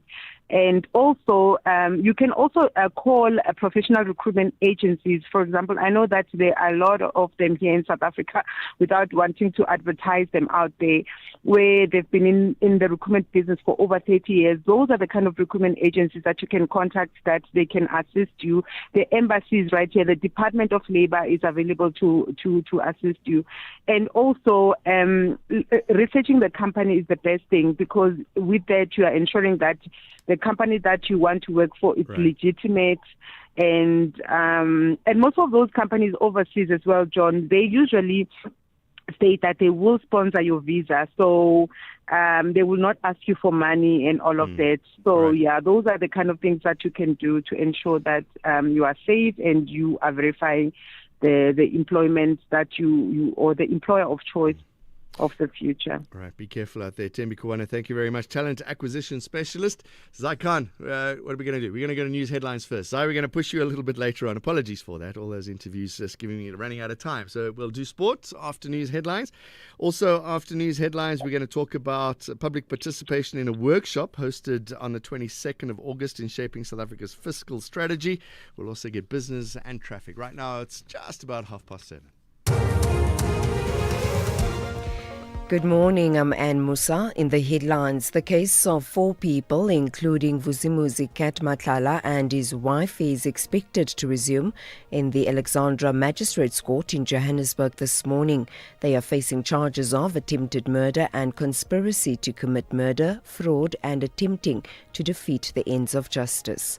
2 senior Hawks officers accused of interfering with an investigation into the murder of a Limpopo councillor are expected to appear in the Bela Magistrates Court today. And the National Union of Metal Workers of South Africa has slammed Max Steel management for sparking an indefinite strike that started last week Friday. I'll have details on these and other stories at 8. This is SAFM Sport with Zai Khan. Good morning. Let's go to the excitement that's building for tomorrow night's PSL blockbuster between Kaizer Chiefs and Mamelodi Sundowns at the FNB Stadium. Already 27,000 tickets have been sold, with the current allocation sitting at 45,000. Stadium Management South Africa says the figure could rise to 60,000 by today, and of course, being payday for many supporters, officials are expecting a major surge in sales. Here's Stadium Management CEO Bertie Grobelaar. Strange phenomenon that we're playing this fixture on a Wednesday evening at 7:30. People need to travel, and then also it's end of the month. It's payday in between. So as we're sitting, we're a bit in the dark on the planning, but we need to make a call on that by 12 o'clock tomorrow. So, and that obviously impacts a lot of things. Gates that's open, It impacts the traffic and transport management plan. It impacts the parking allocation. But we've prepared for both. Both scenarios, fully prepared, presented to the City JOC and approved. We now need to make the call on what plan we're going with. And we'll move from there to tonight's PSL actions. These three matches kicking off at 7:30. TS Galaxy will take on Siwelele in a clash that could push Galaxy up the table. Stellenbosch looking to build on their strong cup form. They face Maruma Gallants, while Polokwane City will host Durban City. Both sides eager to climb out of the lower half of the standings. And we also got cricket news. Former Proteas women's captain Dene van Niekerk has come out of international retirement after 2 years. Van Niekerk left the green and gold in 2023 after being omitted from the squad for the T20 World Cup here at home. And in a statement, the 32-year-old apologized for the way in which she turned her back on the national team, and saying that she took time away and reminded herself how much she missed representing her country. Athletics news, Ferdinand Omanyala, who holds the African 100-meter record, is injured and has pulled out of this week's Diamond League final in Zurich, the last event before the Tokyo World Championships. The 29-year-old is one of 17 Kenyans to have qualified for Zurich before the globe's top athletes compete, and that's Omanyala. He now will not compete in this tournament. And finally, US Open tennis star Venus Williams, her comeback ended with grace. She lost in the first round to Karolina Muchova in a 3-set thriller. And Madison Keys also out. She was upset by the underdog Renata Varadua in a tight clash. On the men's side, the world number 2 Carlos Alcaraz breezing into the next round over Riley Opelka, with Casper Ruud, Gabriel Diallo and Andrei Rublev all securing straight set wins. We'll be back serving up sport. Top of the hour, I'm Zai Khan. SAFM, guiding you through the rush hour traffic. Good morning. Durban really battling along the N2 corridor this morning. A couple of breakdowns which are taking a while to clear. The one on the N2 South between Gateway and the Kumashi's been there for many, many hours. The breakdown overnight last night.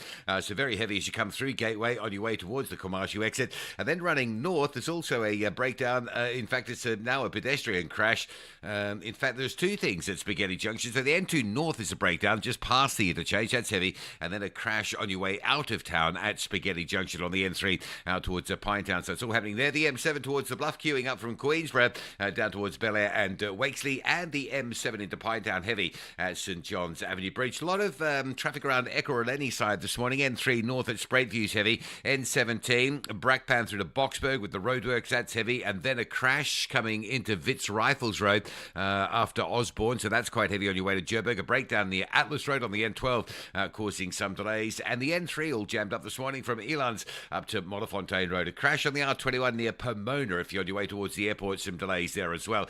Cape Town stationary bus stuck on the N2 inbound at Rappenberg. That is a heavy queue from back beyond the airport. If you're coming out of the airport or coming in from Khayelitsha, you're trying to avoid the N2. It really is crazy backed up. R300 worth a mention, delved up to Kales River's Van Riebeeck Road exit is queuing, and the Kuiberg Road under pressure both ways this morning between Bloberg Road and Plattekloof Road. With your traffic updates, I'm Rob Byrne. The Business Update on SAFM. It's rare that you get a couple of great stories in the Business Update. And Tauleng Lachela, good news for a change. AXA's doubling its profit. That's right, John. So the airports company South Africa has reported a strong financial performance for the annual period, with a net profit of 1.1 billion rands, more than double the 506 million rand recorded in the previous year. Now, this growth is attributed to rebounding air traffic, higher tariffs, and improved trading conditions. Total revenue in the meantime increased by 13%. The top line driven by a 13.2% rise in aeronautical income to 4.1 billion rands, and that was thanks to increased aircraft movement, departing passenger volumes, and a 10.1% tariff hike. Now, despite some operational challenges, including a fuel shortage in January that stranded passengers and a dispute with the Aviation Coordination Services over hold baggage screening, AXA's CEO Mpumi Mpofu emphasized the importance of commercial discipline, executional rigor, and accountability. In terms of capital expenditure, they've increased that to 861 million rands. This as AXA looks at investing in infrastructure upgrades, including a new jet fuel pipeline and backup power systems at OR Tambo International Airport. And Sasol's making money as well. That's right. The petrochemicals giant turnaround efforts are starting to bear fruit, John. During the annual period, Sasol returned to profitability. This as it posted lower impairment charges, a once-off item which included funds from Transnet and higher chemicals prices. The company's CEO, Simon Baloyi, outlined 5 key priorities guiding Sasol's strategic research, which includes repositioning international chemicals for global competitiveness and restoring the South African value chain, operational measures such as mothballing underperforming international chemical assets and focusing on higher margin product channels, and shifting the company from a volume-driven to a value-driven model. Now, Sasol is also making progress with reducing its debt. Its net debt fell by 13% to 65 billion rands and long-term debt by 12% to 103 billion rands. Although no dividend was declared for the reporting year due to the company's debt levels, Baloyi reiterated that dividends will resume once net debt falls below the $3 billion threshold. Despite withholding the divvy, though, markets were pleased with Sasol's overall performance, sending its share price 11% higher in yesterday's session. Can you keep the good news going? What's happening in the markets? Unfortunately, things are turning around when it comes to markets, and kicking things off in Asia. Markets are in negative territory this morning, and this as traders fret about the Fed's independence after President Trump fired a governor. That move weighing on global sentiment, and that also filtering through to U.S. markets. Futures on that front in the red this morning. Investors on that front, though, also eyeing NVIDIA results and U.S. GDP figures that out later this week. Now, reflecting on the local picture, stocks closed higher in yesterday's session, with the all-share gaining 0.25%, boosted by the resources. Sticking with the resources, oil is on the back foot today, trading just above the $67 per barrel mark. The rand also trending weaker this morning at 17.61 to the greenback. Darling Lachella, thank you very much. More business with her in an hour's time. Spar brings you super savings. Get 2 kg Omo Auto Powder, 1.5 litre liquid or capsules, 14s for $84.99, and 200 megs free data on Spar Mobile, or Huggies Dry Comfort Nappies or Pants, Jumbo Pack for $169.99, and 400 megs free data on Spar Mobile. Plus, you could win your share of 6 million rand in instant cash. Price is valid until 7 September 2025, while stocks last. T's and C's apply. When you're uploading massive files, does it really matter what your internet's download speed is? With business class internet, you get a connection that's as fast going up as it is down. Your company deserves business class internet, because just reboot the router isn't a business strategy. Find reliability at vodacombusiness.co.za. Together, let's build the extraordinary. Further together. Vodacom Business. This week on Off-Pitch Goals, Sonono and Sanela Khoza join us and take us through the storied success of the Zodwa Khoza Foundation. We talk legacy, community building, and youth career pathways. Tune in to SABC Sport on DTT Channel 4 this Saturday, 30 August at 6:30 p.m. Also available everywhere for everyone, always on SABC Plus. Off-Pitch Goals, where we showcase how the stars score in business. Proudly brought to you by SABC Sport. For the love of the game. Conversations that you connect with and react to. SAFM. Going to take your calls and WhatsApps in a moment. 19 minutes to 8. John Kerricker in for Tulas. Good morning to you with SAFM. The Budget Justice and Imali Yethu coalitions welcome National Treasury's renewed commitment to public participation in a workshop that was hosted on the 22nd of August. The plan is to shape South Africa's fiscal strategy, as highlighted in the macro fiscal workshop.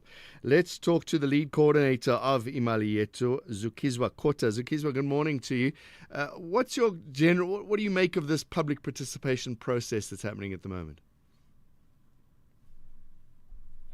Good morning, John, and thanks for having us. I think as an immediate, it is something that is encouraging.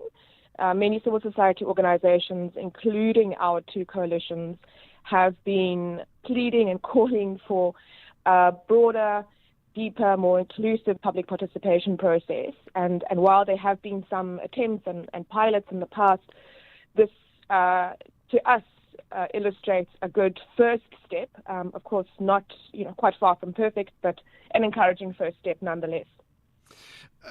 So Treasury spoke about targeted and responsible savings. What do they mean?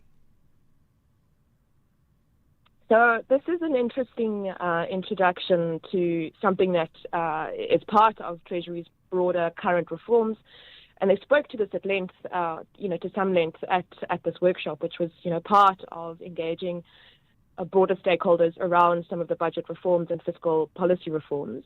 And what they're referring to as a targeted and responsible savings mechanism is something that they're saying is intended to, first of all, identify wasteful and inefficient spending in programs, which, of course, is something that, we would encourage. And at the same time, also streamline what they refer to as effective allocation of resources.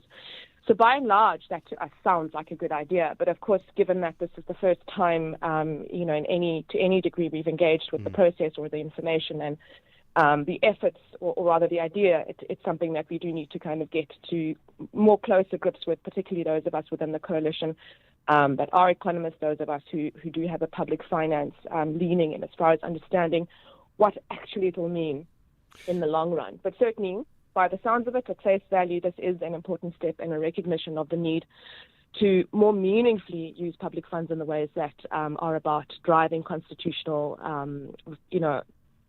achieving human rights obligations and meeting human rights obligations. As soon as you say targeted and responsible savings, the unions start getting a little bit nervous when they hear Treasury talking about that.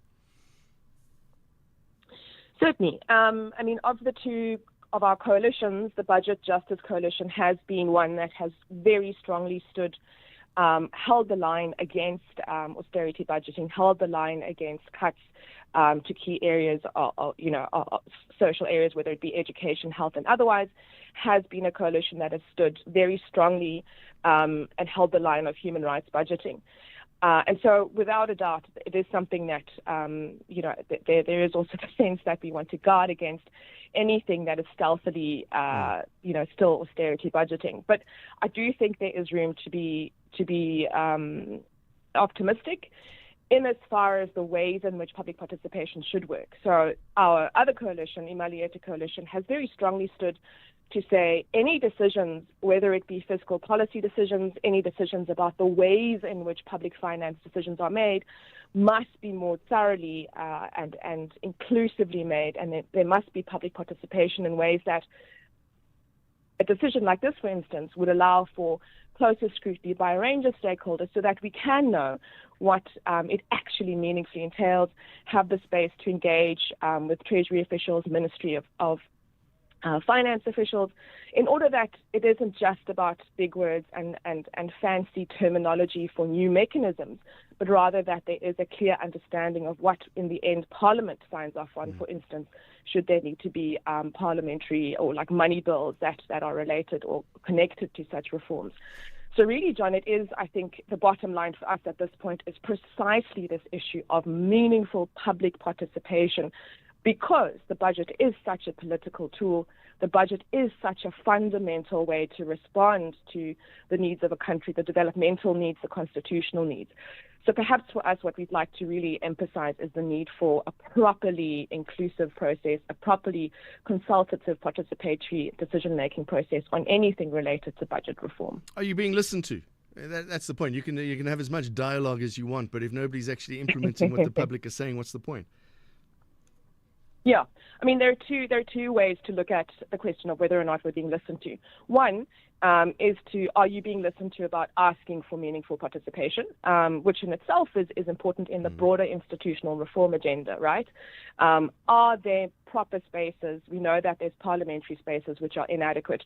Are there proper spaces in which citizens, civic actors, experts, and a range of stakeholders that bring together society are being listened to in a participatory way? That's something that needs further work, no doubt. There certainly is a long way to go before we can call the kind of fiscal policy and budget space participatory, but we look forward to informing that, to contributing to that being more meaningful. The second way of answering, or the second question about are you being listened to, is now about the fundamentals. If you make inputs into the most meaningful process, will that result in some form of change? And that's what participation should essentially be about. And I think, I do tend to err on the side of optimism. I think there are ways in which the National Treasury and Ministry of Finance are beginning to listen to inputs from outsiders, are beginning to listen to, even if it is in the context of this really novel sort of political formation. It does seem to us that there is, for instance, in March, when the multiple budgets were tabled, the Minister of Finance admitted quite openly on a public platform that, okay, it does seem that there needs to be a more participatory process. We do need to take into account the voices of, at that point, it surely was political actors. It was the political parties and that debacle. But for us, that is still important. And so I think that the decisions about the budget, for instance, and the ways in which the budget had to be tabled multiple times in response to contestation is a good signal. The question then becomes, okay, what about the broader public input? So I think time will tell. Time will tell, but the signal at this point to us seems to be a positive one, and certainly it is about pushing harder to ensure that people are listened to, and it's not just political grandstanding that becomes the order of the day as far as budgets are concerned. So Kiswa, what does this mean for John and Jabu sitting at home now thinking, oh, this is great, we've got these great coalitions working for us. What does it mean for me?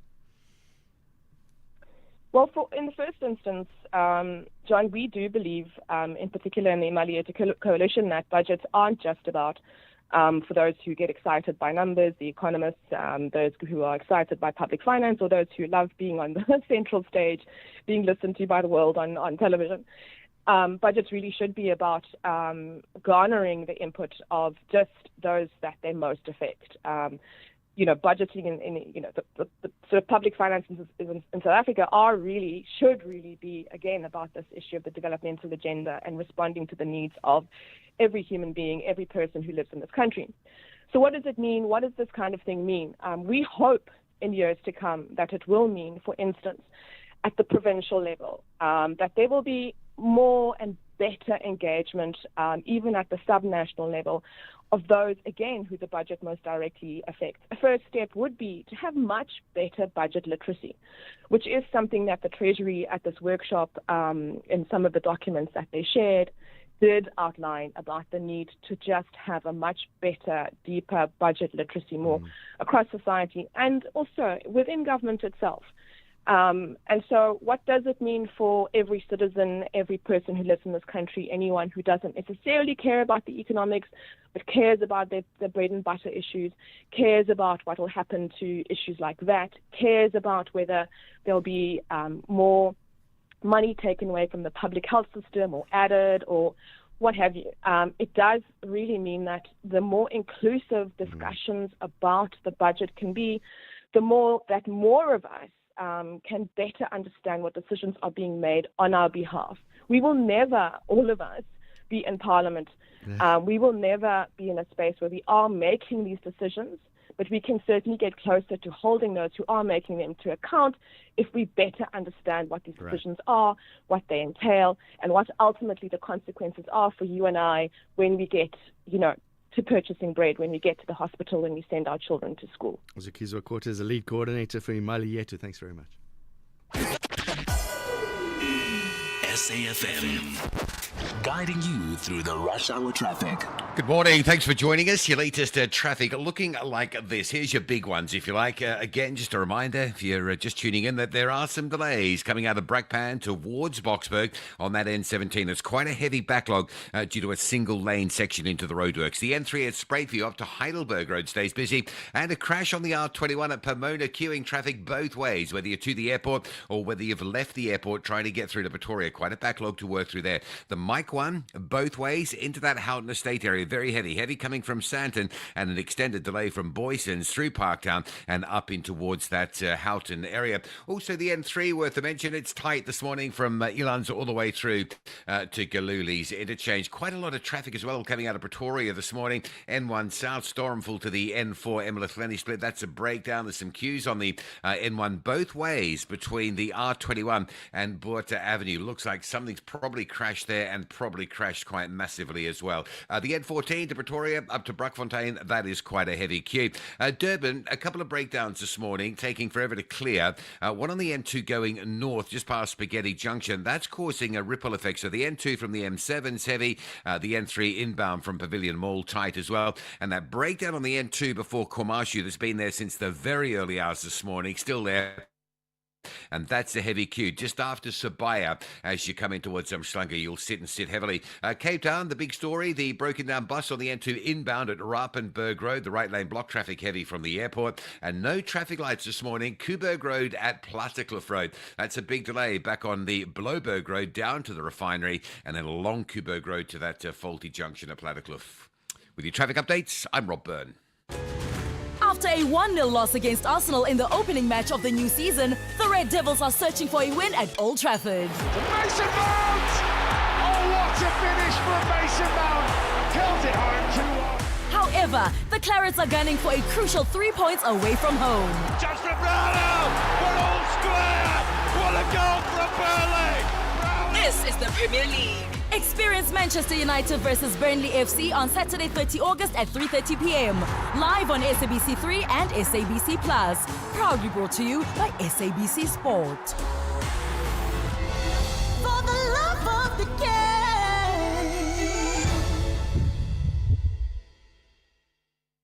From the brilliant buzz of Joburg to the beautiful beaches of the Eastern Cape, FlySafair has you covered. That's right, from 1st November, we'll be flying from Lanseria Airport to both East London and PE, just in time for the holiday rush. Tickets are on sale now from only 770 Rand. So whether it's for work or play, plan your Eastern Cape escape from Lanseria or vice versa. Book now at flysafair.co.za. FlySafair, for the love of flying. T's and C's apply. Call us on 086 000 2032. All right, your chance to have your say. That number again, 086 000 2032. Let's start with Marshall in Cape Town. Go ahead, Marshall. What do you have to say? Thank you very much, SAFM family. Earlier on, the previous speaker was speaking about actors are not rich and why they die, being poor. Yes. And it's not just actors. We're talking about musicians. We're talking about filmmakers within the industry itself. For me, I learned in the Western Cape, firstly, we have a big problem. We don't even have a Cape Film Commission. So how do we address our film-related stuff? They send us to the Western Cape, Wesco. So we're dealing with an investment company here. There's no one on the ground. So those are some of the challenges that we face as film producers, local black film producers. We can't raise our concerns because we're going to fall on deaf ears. Just Marshall, while you're on that note, in Europe, or I know in England and America, it's very unionized. You always hear about union labor. Do we have a system like that in South Africa where our crews and our actors are unionized and have laws and regulations? Nothing like that. We have bodies that is trying their best to see how best they can assist the industry, but I must be honest, there's no unions that I can go to that could really represent me, that could really look into my interests. And in terms of rates, when we look at our actors, are they being paid the rates? Or are they still being undermined? And that is really a big concern because that will never grow our industry. And the Tommy, the buddy system, it never stops. The film industry is like a factory. If you don't know this person, Yeah. I can guarantee you won't get a job. Yeah. All right, Marshall, thank you very much. Obviously involved in that situation. Yeah, I was listening to a podcast about setting up a sound rig and a stage for a band. And one of the regulations, they only have a day to move in. So they move in at 8 o'clock in the morning and the show is that night. And one of the regulations is that there's an hour break. Everything shuts down for an hour for lunch, quote unquote. And that's the law. The union says you have to do it. And I've worked on productions in South Africa. You work until you fall down. It's not great. Kirk, you want to talk about... Hi, I want to talk about youth unemployment. Yes. One of the speakers this morning on youth unemployment mentioned one of the stats being from the age of 15 to 35, I think it was. Yes. I don't understand why a stat would include a 15-year-old as unemployed. Shouldn't the 15-year-old be at school? That's my one issue. Valid question, but when you were 15, Kirk, did you have work? No, I didn't. You didn't work in a restaurant or work as a cashier or a bag packer or something? No, I was at school. My parents were intent that I would finish school and during the holidays, Kirk, you didn't do extra work. No, I didn't, John. Yeah. Well, friends of mine did, but that was on a choice. They had a choice to do it. It wasn't a financial choice. It was a boredom choice.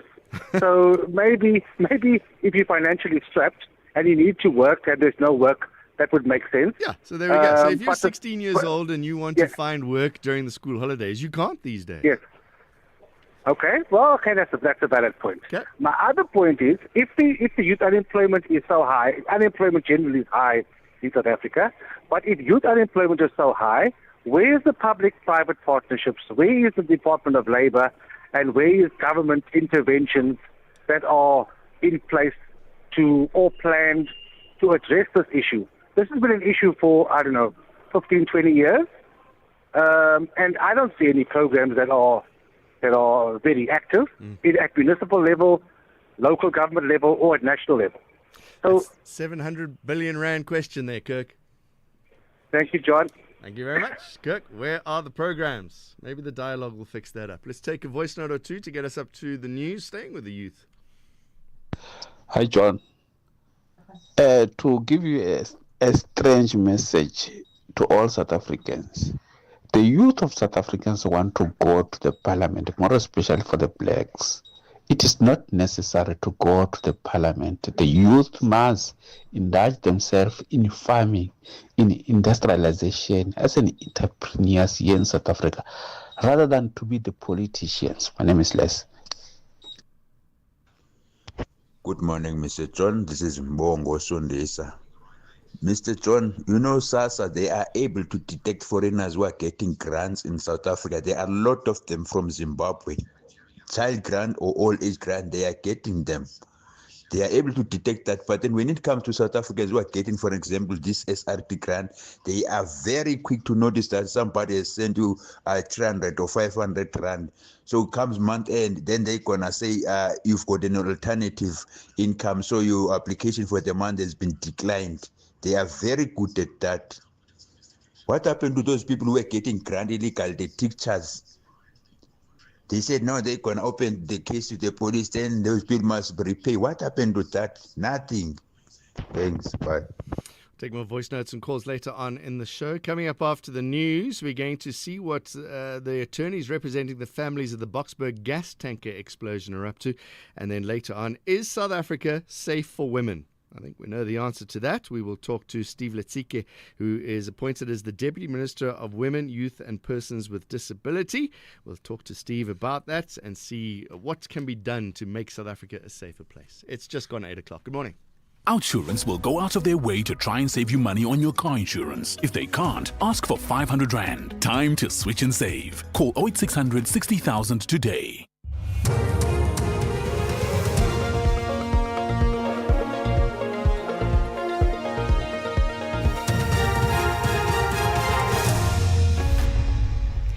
In our top stories, Kat Matlala and his co-accused back in court today, and NUMSA slams Max Steel over retrenchments. Good morning.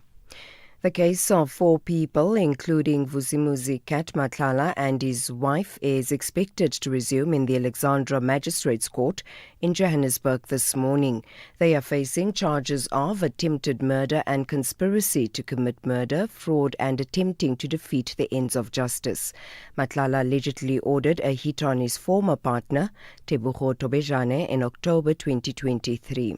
During their previous court appearance, Matlala's legal team argued that the state had not furnished them with all the necessary documents, including cell phone records. 2 senior Hawks officers accused of interfering with an investigation into the murder of a Limpopo councillor are expected to appear in the Bela Magistrates Court today. Police say the accused, Captain Virginia Cooper, facilitated a meeting between the complainant, a fellow police officer and brigadier, Mapone Mohajane, in 2022. This was in an attempt to interfere with the investigations. The Hawks say the 2 officers face charges of corruption. They are out on bail. Michael Makungo reports. The accused, Captain Cooper and Brigadier Mohajane, will make their first court appearance together. They previously appeared separately. It is alleged that Mohajane sought the complainant's assistance in interfering with a criminal investigation involving a Limpopo councillor. The case is believed to be related to the killing of ANC councillor Fulton Kekana in Mokopane in 2019. The National Union of Metal Workers of South Africa has slammed Max Steel management for sparking an indefinite strike that started last week Friday. The union claims Max Steel forcibly retrenched workers and pressured them into accepting voluntary severance packages of just 40,000 rand based on 1 week's pay per year of service. NUMSA calls this far below industry standards, which typically offer them 3 to 4 weeks pay per year.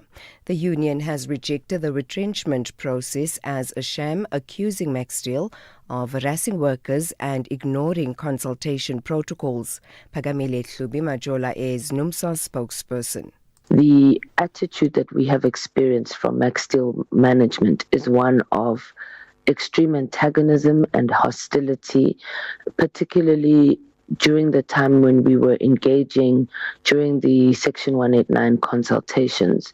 The approach that the management took, which was to unilaterally offer voluntary severance packages. Those voluntary severance packages, they did not discuss with the union what that would look like. Figures published by a UK-based think tank suggest that solar energy used in Africa is increasing sustainability. The research body AMBER says Africa's imports of solar panels are up by 60% within a year. The BBC's Justin Rowlett has the details. Algeria saw a 33-fold rise, while Zambia's imports increased 8-fold and Botswana's 7-fold. Many other countries more than tripled their imports. Ember says the surge could transform electricity generation in some African countries. It estimates that if all its newly imported panels were installed, Sierra Leone could generate more than 60% of its 2023 electricity output from solar. In Chad, the figure would be nearly 50%, and 5 other countries could see electricity generation rise by more than 10%. And finally, President Donald Trump has sacked a Federal Reserve governor for alleged fraud as he steps up attempts to exert control over the U.S. Central Bank. Trump has accused Lisa Cook of making false statements on mortgage agreements. The BBC's Suranjana Tawari has the details. This is an unprecedented move and a significant escalation of his attacks on the independence of the U.S. Central Bank. No comment from the Fed yet, but this move really pushes the Federal Reserve, the American Central Bank, into uncharted territory. Trump's firing will likely trigger a legal showdown that could wind up at the Supreme Court. Recapping the top story, the case of 4 people, including Vusimuzi Kat Matlala and his wife, is expected to resume in the Alexandra Magistrates Court in Johannesburg this morning. For SAFM News, I am Anne Musa. Outsurance will go out of their way to try and save you money on your car insurance. If they can't, ask for 500 Rand. Visit outsurance.co.za today. You always get something out. Phone Outsurance, get a quote and see what they can offer you. If you don't save that 321 like I did, you might get a 500 or $1,000 back. Service and savings, you'll always get something out. How is it that Outsurance provided the solution for you? 918 Rand is what I'm saving. Incredible. What brought you and Outsurance together? 718 Rand. I end up saving. They gave you the real deal. It literally is the real deal. Go to outsurance.co.za now for a 10-minute quote that could save you thousands. Licensed insurer and FSP. T's and information online. It's a very good morning to you. In your SFM sports headlines, it's rugby. The Springbok coach, Rassie Erasmus, says the team must raise their game if they are to beat the All Blacks. And we'll also bring you US Open action. Carlos Alcaraz debuting a buzz cut while he dominates Riley Opelka in straight sets. All this and more just before 8:30. SAFM, guiding you through the rush hour traffic. Good morning update from Centurion. A crash on the N1. It's northbound between Buerta Avenue and the R21. It's a big enough scene to be causing a backlog on southbound as well. So both sides of that N1 are under pressure. Vehicle overturning R21 north near Pomona. Delays getting away from the airport as you line up into that. The Mike 1 this morning, pretty big delays both ways into that Houghton Estate area. Southbound solid from Sandton, northbound from Boysons right through to about sort of Athol Oakland's territory, certainly Glenhove territory before you feel you're out of that. The Mike 1 under pressure both ways. Also crash Bowling Avenue south at Kelvin Drive, so some delays there. And if you're driving in from Tembisa or Kempton Park using Allendale Road, you're going to be asked to queue heavily this morning down towards the Carstenoff Clinic area. Durban's N2 battling with a series of breakdowns, one on the N2 before Komashi, that's heavy from Gateway. There's at least 3 broken down vehicles between the M7 and Umgeda Road, so the N2 going north up towards Umgeda Road through Spaghetti Junction, very intense. A lot of traffic, probably some avoiding the N2, jamming the M4 between Umhlanga and Blue Lagoon both ways. Cape Town stationary bus N2 inbound at Rappenberg Road, still there. It's been there all morning and it's causing big backlog from the airport. The N2 out of town, busy through Khayelitsha, and no traffic lights. Plattercliff Road at Kuberg Road, backlogging traffic out of Tableview down to the refinery side. With your traffic updates, I'm Rob Byrne.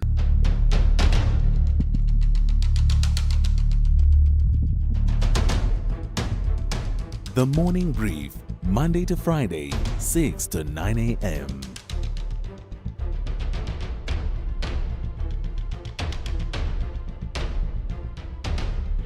The Morning Brief, Monday to Friday, 6 to 9 a.m. It's 9 minutes past 8. Good morning, John in for Tulas. Good to be along with you this morning. Got my first tender scam email of the day today. I don't know if you're a part of this. If you're on the list of tender scams. I'm doing late night show, night talk again from tomorrow. What do I do? Wednesday and Thursday. And I think we'll have an opportunity then to talk about what this tender scam is. It's so involved. And there's so much money involved in this, from fake websites to fake companies to having to send out all the mails. It's these tender, the one I got today, quotation needed for immediate project, from a website, tenders-judiciary.online. So you know it's a scam. It's a massive scam. But the amount of effort that goes into it, we'll see if we can get somebody to explain how to handle this. My mailbox is clogged. I'll get 10, 15 mails of those today. But anyway, that's another story. We'll see if we can squeeze in that in a conversation. It's 10 past 8. Coming up in a moment, we're going to talk to the attorneys who are representing the families of the victims of the Boksburg gas tanker explosion. You remember, 41 people killed, 26 injured. And they are now, they're going to focus on a lawsuit instituted against the entities alleged to have failed in preventing that tragedy. And then we've got a voice note which we'll play later on in my topic of, is South Africa safe for women? We've got a voice note saying, don't just focus on women. Is South Africa safe? Period. End of conversation. According to the voice note, which we'll play later on, no, it's not. Even men don't want to go out at night, and it's not safe for them. But the stats are shocking, and we'll talk about that with Steve Letsike, who's now the Deputy Minister of Women, Youth and Persons with Disabilities, and we've got numbers on how many people with disabilities are affected by crime as well. So all of that's coming up in the next hour or so. And always, we'll take your calls, we'll take your voice notes, and we'll take your messages as well. I see some tweets coming through as well, so get involved. James, congrats on the babies. Yeah, thanks. It's a wild ride. You're a new dad, 2 babies, 0 sleep, and 1 car that apparently couldn't cope. Yeah, the hatchback was my baby, but it just didn't have enough space for my 2 new babies. And are you happy with the price when you sold to WeBuyCars? Very. We've even got some extra cash to splurge on one of those fancy prams that you basically need a license for. Good luck, James. WeBuyCars, geared for family, geared for you. The green and gold of Mzansi Africa and the green and white of Nigeria have a massive rivalry in search of victory. Bafana Bafana tackles the Super Eagles. The South clashes with the West. This is the FIFA World Cup African qualifier. South Africa versus Nigeria on Tuesday, 9 September at 5:30 p.m. Live on SABC Plus and SABC2. Also available on SABC radio stations at 6 p.m. Proudly brought to you by SABC Sport. For the love of the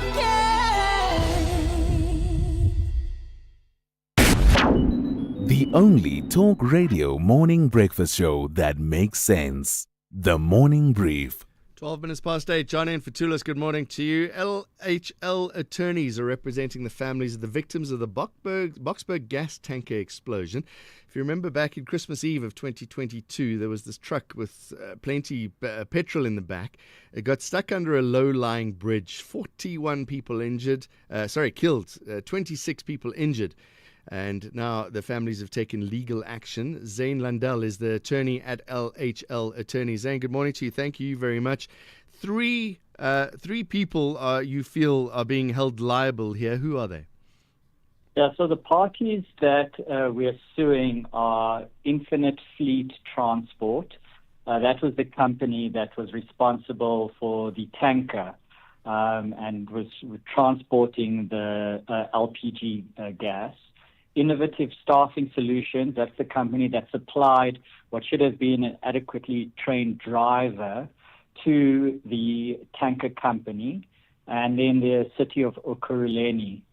So those are the 3 parties that the claim is made against. Okay, so here's this truck driver who didn't see signage or chose to ignore signage, thought his truck would fit under the bridge, got stuck, and then while people, what were they? They were looting the fuel or the gas, or why were they around the area? No, they weren't. No one was looting the fuel. Mm-hmm. What was happening was that the tanker came to a halt under the bridge. It got stuck because there wasn't insufficient clearance. And it unfortunately became a bit of a spectacle, and people gathered around the bridge to kind of watch the burning tanker, unfortunately. And then the tanker exploded. We saw all those horrific visuals. Yes, yes. Why have you gone then for the Infinite Fleet Transport? Yeah, so, we've done a good amount of careful research here. Infinite Fleet Transport, they deal in the business of transporting highly hazardous substances. So when you transport hazardous substances such as LPG gas, you're required to monitor the tanker remotely. There's supposed to be a control room where the tanker is monitored, and if the tanker deviates off its given route, so just bear in mind that the routes that these tankers take are basically predetermined and pre-planned. And so the route that this tanker took, basically trying to move underneath this bridge on, I believe it's Hospital Road, would never have been a planned or an approved route. And so immediately when that tanker turned onto that road, the control room would have, been alerted that the tanker had deviated from its route, and they would have had to, contact the driver and ensure that he didn't proceed and he turned back and got onto a designated route. There's certainly further aspects, claims of negligence against Infinite Fleet Transport, but that's just one of the facts that I'm relaying to you. And then the Staffing Solutions are the one who hired the driver, and to make sure that he was properly trained, because those two could be very closely related. Yeah, exactly. I think, what we can see from post-incident, so, from the point at which the tanker got stuck under the bridge and caught alight, there wasn't a systematic and organized process or actions taken by the driver at the very first instance to ensure that the area was cordoned off, that people were moved away. We do believe that the driver had insufficient training. That I think, the more particular facts of that will come out as this case progresses. And then the one I thought would be wholly responsible for this was the city of Ekurhuleni. You say signage, but also just the reaction to it. Emergency services didn't do their job. Yeah. Look, unfortunately, it's just more of what we know, especially here in Gauteng. It's just poor government, or rather government inefficiency, and what seems to have occurred here is, first of all, signage that was required to be in place by law seems not to have been in place for many years. What we've been able to pick up on, basically historic Google Google images is, one sign that is very, very difficult to read because it's just basically hasn't been repaired or refurbished in probably decades. While there is certainly negligence at the door of the driver and of Infinite Fleet Transport, we don't believe the city of Ekurhuleni can escape liability here. There are just, really basic requirements that in terms of road signage that they didn't have in place. And then when it comes to the fire department, we're talking about the most basic of firefighting duties when you're dealing with a fire and with a tanker that could potentially explode, which it did. One of those basic requirements is to cordon off the area to, I think it's about, 100 or 200 meters. I'd have to check the pleadings. But, at the time the tanker exploded, you had firefighters dousing the flame with water, which is not really the correct manner to douse a LPG flame. But you had people unfortunately also standing directly over this fire on the bridge. There's just no excuse for the fact that people were not cordoned off and moved away from this fire before it exploded. We got to wrap it up, Zane, but it's difficult to put money on people's lives. So how did you come to the figure of 65 million rand? Well, look, it's an estimate. In legal proceedings, there are established ways in which you quantify people's damages. So, for example, if people have suffered injury, for example, third-degree burns, you will be required to compensate them for the medical expenses associated with caring for those burns, but potentially remedying those burns with plastic surgery.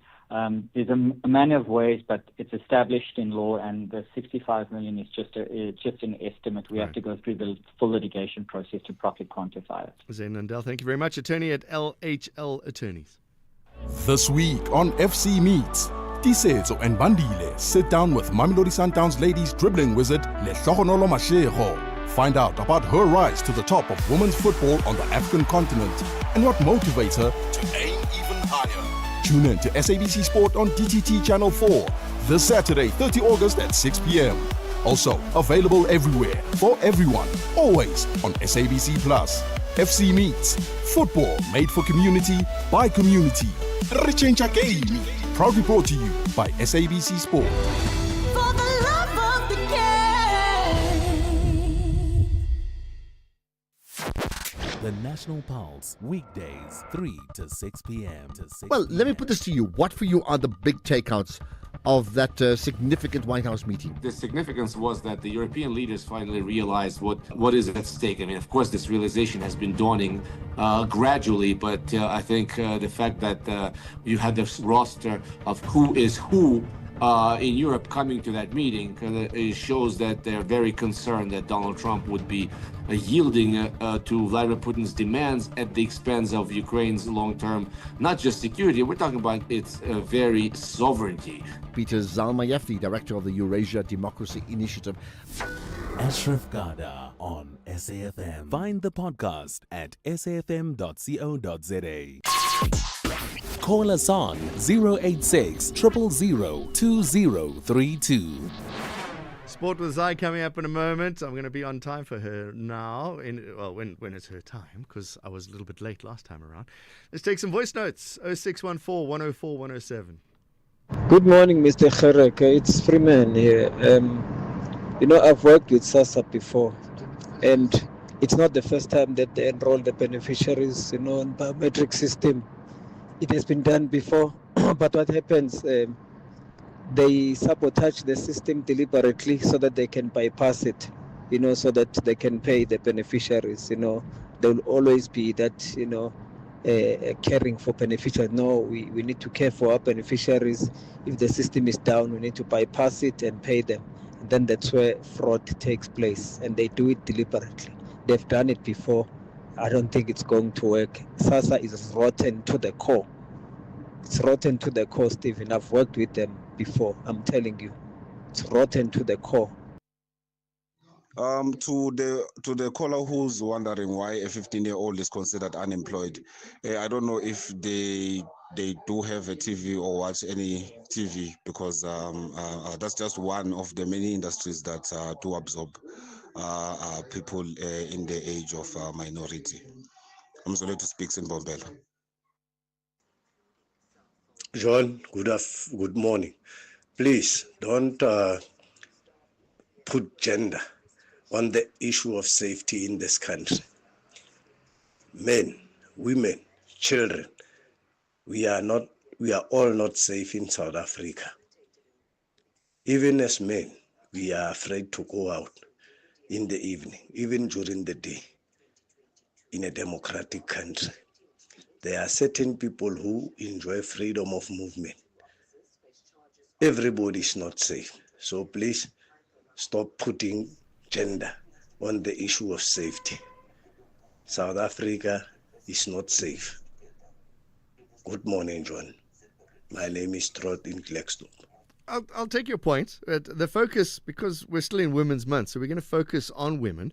But as a whole, we'll talk to Steve Letike, who's the Deputy Minister of Women, Youth and Persons with Disabilities. Obviously, we'll focus on women because of that portfolio. But we'll talk to Steve in general as well, just as are we as a nation not safe, and why, and what can be done about it? Plenty reaction to actors and actors dying poor. Let's see what those voice notes are.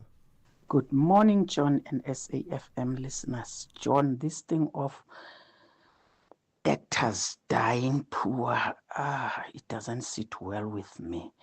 Is it a time when they are acting where we can say, yes, they did have money, or everything is just an act? Lucy in Gauteng. Morning, SFM. It's Malda here in Bushre Park. A long time ago, I once read a magazine whereby they were interviewing Umandoza. They asked Umandoza, what is one thing that you are fearful of in your life? And Mandoza said, is to lose my voice. We know Mandoza's voice was so massive. But what happened before his death? He lost his eyesight. He still had his voice, but lost his eyesight. Why? Because life is unpredictable. Therefore, these celebrities, the only thing they know is to have glamorous things, cars, and huge houses, fame, sleeping in hotels, and forget about future. Why can't they join retirement annuities, funeral policies, and the likes? Thank you. Yes, it is said that some actors die poor, and sometimes the freelancers, they've got money that comes at a short time, but in the long run, they don't have. Sometimes it's partly correct to say they mismanage their money, but the flow is not going to be for a long time because of the nature of the business. But there is always two things. Fuman is talking about cheap labor. China became the manufacturing of the world factories because of cheap labor. They reduced the labor, they reduced the strengthening of the laws so that countries come. They realize that they're poor, they don't have money. So they attracted them. Factory moved from America and Europe because of expensive. They came to South Africa, they went to China because of the same. So there's always one thing. You can't have your cake and eat it. There have to be a balance of two. And just on annuities, the problem with that, and I'm no expert on this, but you have to pay that regularly, monthly. So you sign up for a retirement annuity. They ask you how much you're going to pay every month. And when you're in that industry, you might get paid for a 6-month contract. You might get paid once a month for that 6-month contract. You might even just get a once-off payment. And then you might be unemployed for 6 months or for a year looking for other work. And then you've got to budget for that. And even if you are, I don't know, make $1 million for a show, and then you don't work again for 2 years or 3 years, you've got to spread that out. And if you signed an annuity or you've signed a car loan or a housing loan, that money slowly starts going away. And wise investments should be happening. There's got to be something better for our actors and our celebrities. What do you think? Give us a call, 086 000 2032. Maybe if you're involved in finance, help me out. Or a WhatsApp, 0614 104 107. 27 minutes past 8. This is SAFM Sport with Zai Khan.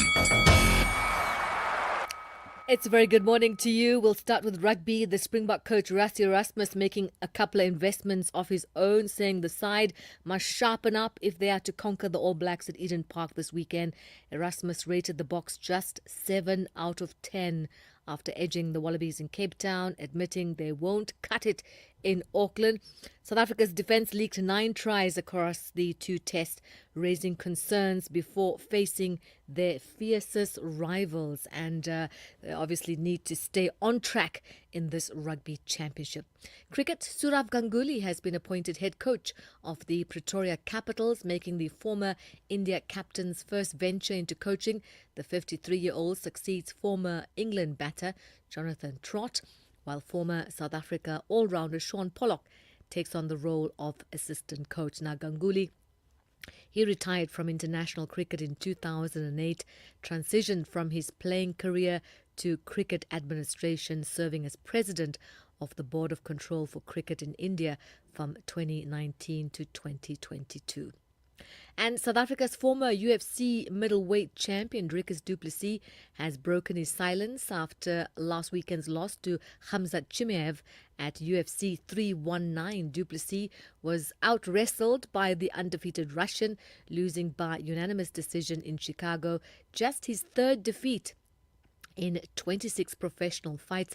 Reflecting on the setback, du Plessis said the loss was necessary in his pursuit of greatness and vowed that his comeback will be, in his words, unimaginable for the average-minded. The 30-year-old remains determined to reclaim UFC gold. And cycling news, David Gaudu surged to victory in the 3rd stage of the Vuelta a España and Series Italy, edging Mats Pedersen and Jonas Vingegaard, who, despite being deprived of a 2nd straight victory, hung onto the leader's red jersey. Now, the day before, Vingegaard powered away from his rivals in an uphill sprint to take the overall lead, Gaudu finishing that stage in 3rd. And finally, the iconic Two Oceans Marathon will return to Cape Town on the weekend of the 11th to the 12th of April 2026, organisers confirming that Stillwater Sports will take over as the new staging and commercial partner, bringing expertise from other major mass participation events. Total Sports continuing its backing and focusing on delivering a world-class runner experience and expanding the race's global appeal. Dubbed the world's most beautiful marathon, the Two Oceans will once again feature the ultra and half marathon, with entries set to open, and that's in the coming months. Well, we've crossed the finish line here on the Morning Brief Sport. John Gericke will set the pace with more sport on SAFM at 12:30. I'm Zai Khan.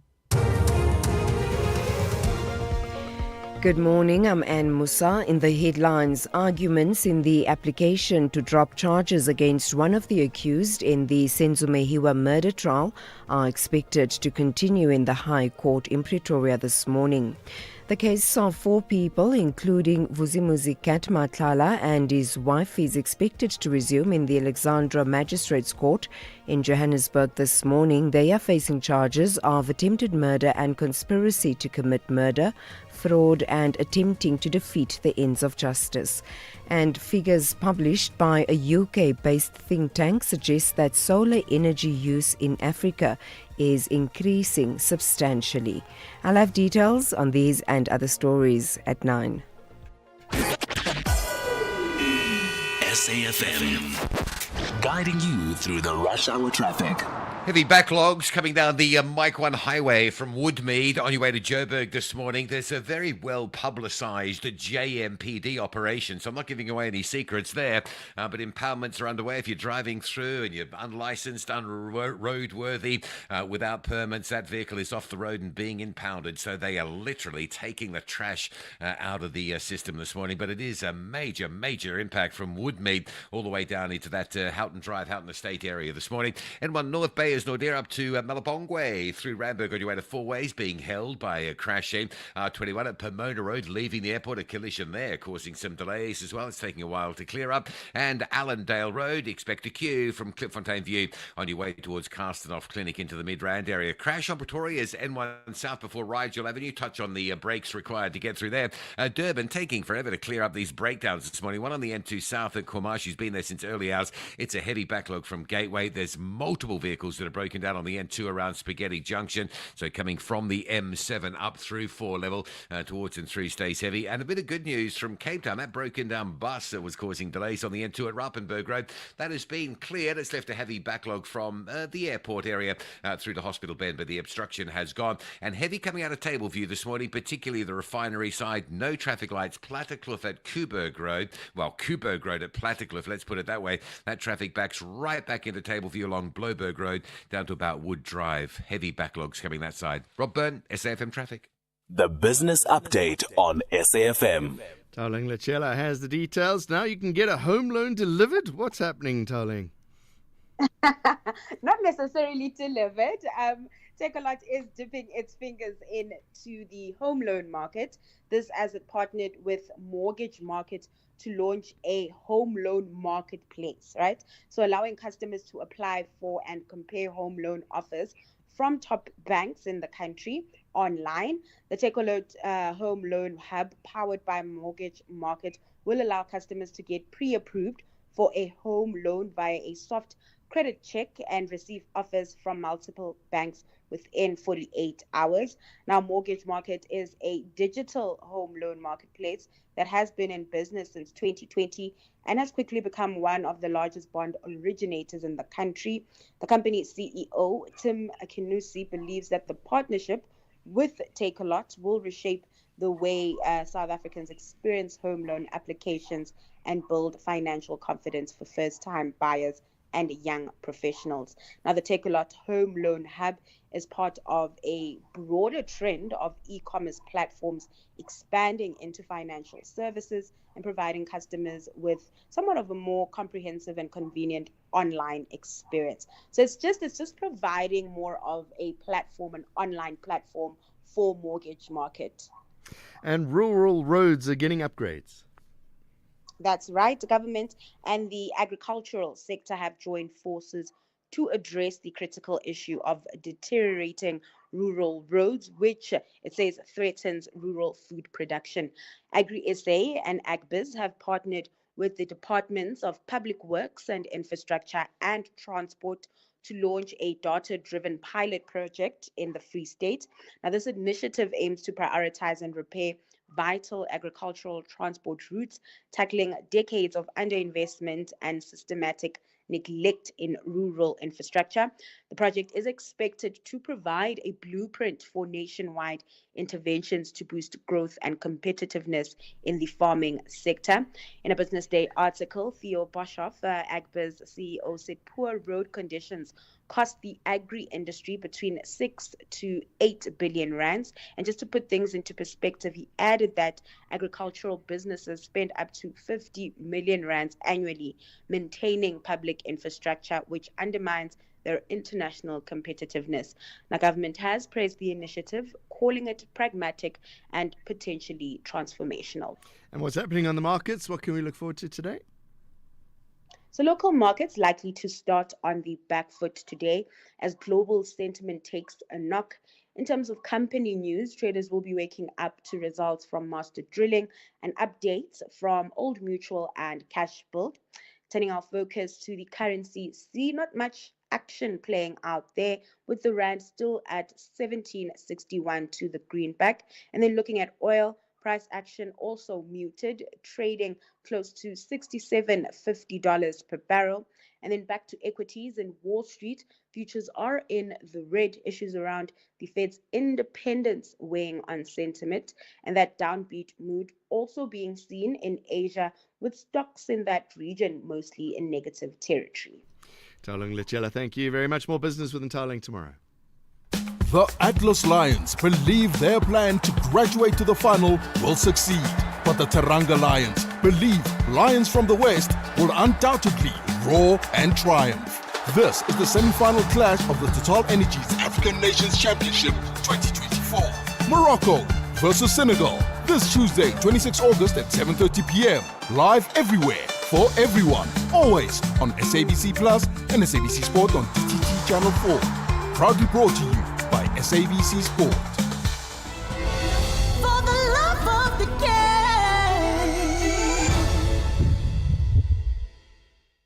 From the brilliant buzz of Joburg to the beautiful beaches of the Eastern Cape, FlySafair has you covered. That's right, from 1st November, we'll be flying from Lanseria Airport to both East London and PE, just in time for the holiday rush. Tickets are on sale now from only 770 Rand. So whether it's for work or play, plan your Eastern Cape escape from Lanseria or vice versa. Book now at flysafair.co.za. FlySafair, for the love of fly. T's and C's apply. Mzansi, get ready to Punda Pusha play Powerball and Powerball Plus for 76 million Rand in total estimated jackpots this Tuesday. That's right, play Powerball for an estimated 31 million Rand and Powerball Plus for an estimated 45 million Rand today. Buy your tickets now in store on nationallottery.co.za, the mobile app, cell phone banking, or simply dial *120 *7529# for USSD. Punda Pusha play. Players must be 18 years or older. Play responsibly. Ituba is the proud operator of the National Lottery. SAFM. Prime time all day long. All right, we're hoping to get hold of Steve Letsiki, who's been appointed as the Deputy Minister of Women, Youth and Persons with Disability. We're going to talk about, is South Africa safe for women? The statistics have come out now. South African women live under a shadow of gender-based violence and femicides, likened to war zones, despite all these promises. According to the Center for the Study of Violence and Reconciliation, 51% of women in the country have experienced gender-based violence. 76% of men have admitted to perpetrating violence against women. All right, so if there's a room with, I'm going to do the maths in my head, if there's a room of 4 men, statistically, 3 of those men would admit to perpetrating violence against women. Try and get your head around that. It revealed that 33% of women aged 18 and older have experienced physical violence in their lifetime. 7.3 million women is what it translates to. And then while we're talking about disabilities, because that's also where the Deputy Minister falls, part of his portfolio, almost 30% of women with disabilities experienced lifetime physical abuse, compared to 21% of those without disabilities. So we're going to have that conversation in a little bit. Let's hope the Deputy Minister picks up the phone. Steve Letsiki, if you're listening, please give us a call. Let's carry on talking about filmmakers and money and our celebrities dying poor. Ngebo, you want to talk about filmmakers? You're from KwaZulu-Natal. Go ahead. How are you, John? Lekker, thanks. Go ahead. I'm good. It's very disappointing that some of your listeners will just speak haphazardly about the artists and filmmakers dying poor and not understanding the gist of the matter. I think the problem in South Africa, first and foremost, is the fact that the creative industry, they are not taught properly on how to handle entrepreneurship, because filmmaking and creative industry is a business on its own. Most of these artists, they are not that well equipped in terms of turning their art talent into business. You know, according to South African Cultural Observer of 2020 or 2022, if I'm not mistaken, it says this industry has contributed more than 131 billion in the country, but artists are dying poor. You know what is the problem, John? The problem it's with these companies that they sign contracts, the level companies that they sign contracts with. The money that they make out of their talent is being used by these companies than the money that goes to the individual artists. Hence, they are dying poor. And these contracts that they sign a month-to-month contract. With a month-to-month contract, you cannot buy a house, you cannot buy a car. As a result, they use whatever money that comes in that particular month to buy their needs and stuff. So they cannot plan, they cannot have a long-term plan with what they get. So I think in South Africa, the laws, we need to establish laws that protect our artists, our creative professionals. We need to establish that South African Department of Arts and Culture must develop laws that will protect our artists, the creative in South Africa. But John, one last point. Can you please invite, there is a guy, he's the CEO of Kumisa, KwaZulu-Natal Music Industry Association. His name is Thando Nyameni. Invite him on this particular topic. I think he can be in a position to enlighten us more about the challenges that the creatives are facing. Yeah, I think also, thank you very much, Lebo. We also have to focus on those contracts, right? It's an ongoing issue that you see the bottom line. You see the money that you're going to get, and it's fantastic to sign the contract. But there's so many T's and C's in these contracts these days. When you'll be paid, how often you'll be paid, and if it'll be interesting, and we can have this conversation for a while. It's about the syndication rights. When your show gets played again and again and again, you should be paid money for that. But if you sign that away at the beginning, then you don't get the syndication rights. Maybe that was in the contract. You see, you need to talk to lawyers. You need to find somebody that understands all this. English is almost written backwards in these contracts. You need somebody that can read English backwards and forwards and try and be able to help you out. Let's go to a number of voice notes that have come through. Host of topics. Sure. Let's talk about SASSA and foreign nationals first. Good morning, John. People must gather facts and must be informed and must be educated before they come on radio. There is a caller who is alleging that foreign nationals are getting grants from Zimbabwe or whatever. How can you get how can you register a grant in South Africa when you don't have a green book, an 18-digit ID card? That's a very reckless statement. There's nothing like that. It seems like people, they are renting RDPs, they are renting informal settlements from South Africans, not that they are owning those properties. No, there's nothing like that. So people must not just come because someone is obsessed with talking about foreign nationals, then come with a blatant statement like that. Thanks, James Johannesburg. Good morning, SAFM. Thank you for the nice and very informative shows every morning of the week. I am in Makhanda in the Eastern Cape. I would please like you to help us in this town. The first question I would like you to raise is why in Makhanda the CFO is employed permanently. Because as it is, she is running the finances of this municipality forever. And we don't see any change. We don't see any transformation. Thank you very much. Good morning, SAFM. That truck driver that went under that long bridge, you're supposed to know the height. When you get in the truck, you must know the height. How high is your truck? And how on under what bridge you can go. So that guy, he bought his license straight. He bought it. Because even when you have a load, you know how low does it go and how high is your truck. That's the first thing that they train you when you have your Code 14 license. Your height and what bridges you must also travel. Maybe you didn't even have that danger license to travel with gas. That's the problem that happened there. You didn't have, you bought this license. That's the problem. Okay then, bye. Left over there. Let's see if we can go to Seretse. You want to talk about the film industry, Seretse? Go ahead. Yes, thank you, John. John, I'm just saying, I don't think everything that is said about the artists is true, that they die poor. Look, I used to read these magazines as well as the YouTube, where you know, on YouTube you'll see where they say the salaries of actors. The least paid actor that I've seen is 10,000 rand, and the highest is 120,000. There are people who are earning 3,000, 4,000 who are not actors, but they don't die poor as artists are. I think the problem is they fail to manage their funds. As somebody said, they buy expensive cars, luxury life, you know, townhouses and so on. So I think it's a problem of mismanagement. Thank you, John. How do we fix that then, Seretse? Yes, they must go to the financial advisors and then plan their funds, save their money, plan their future. So they live in the present. They don't live in future. Yes, of course, I agree. There are some problems here and there. Every institution, every workplace, there are some problems.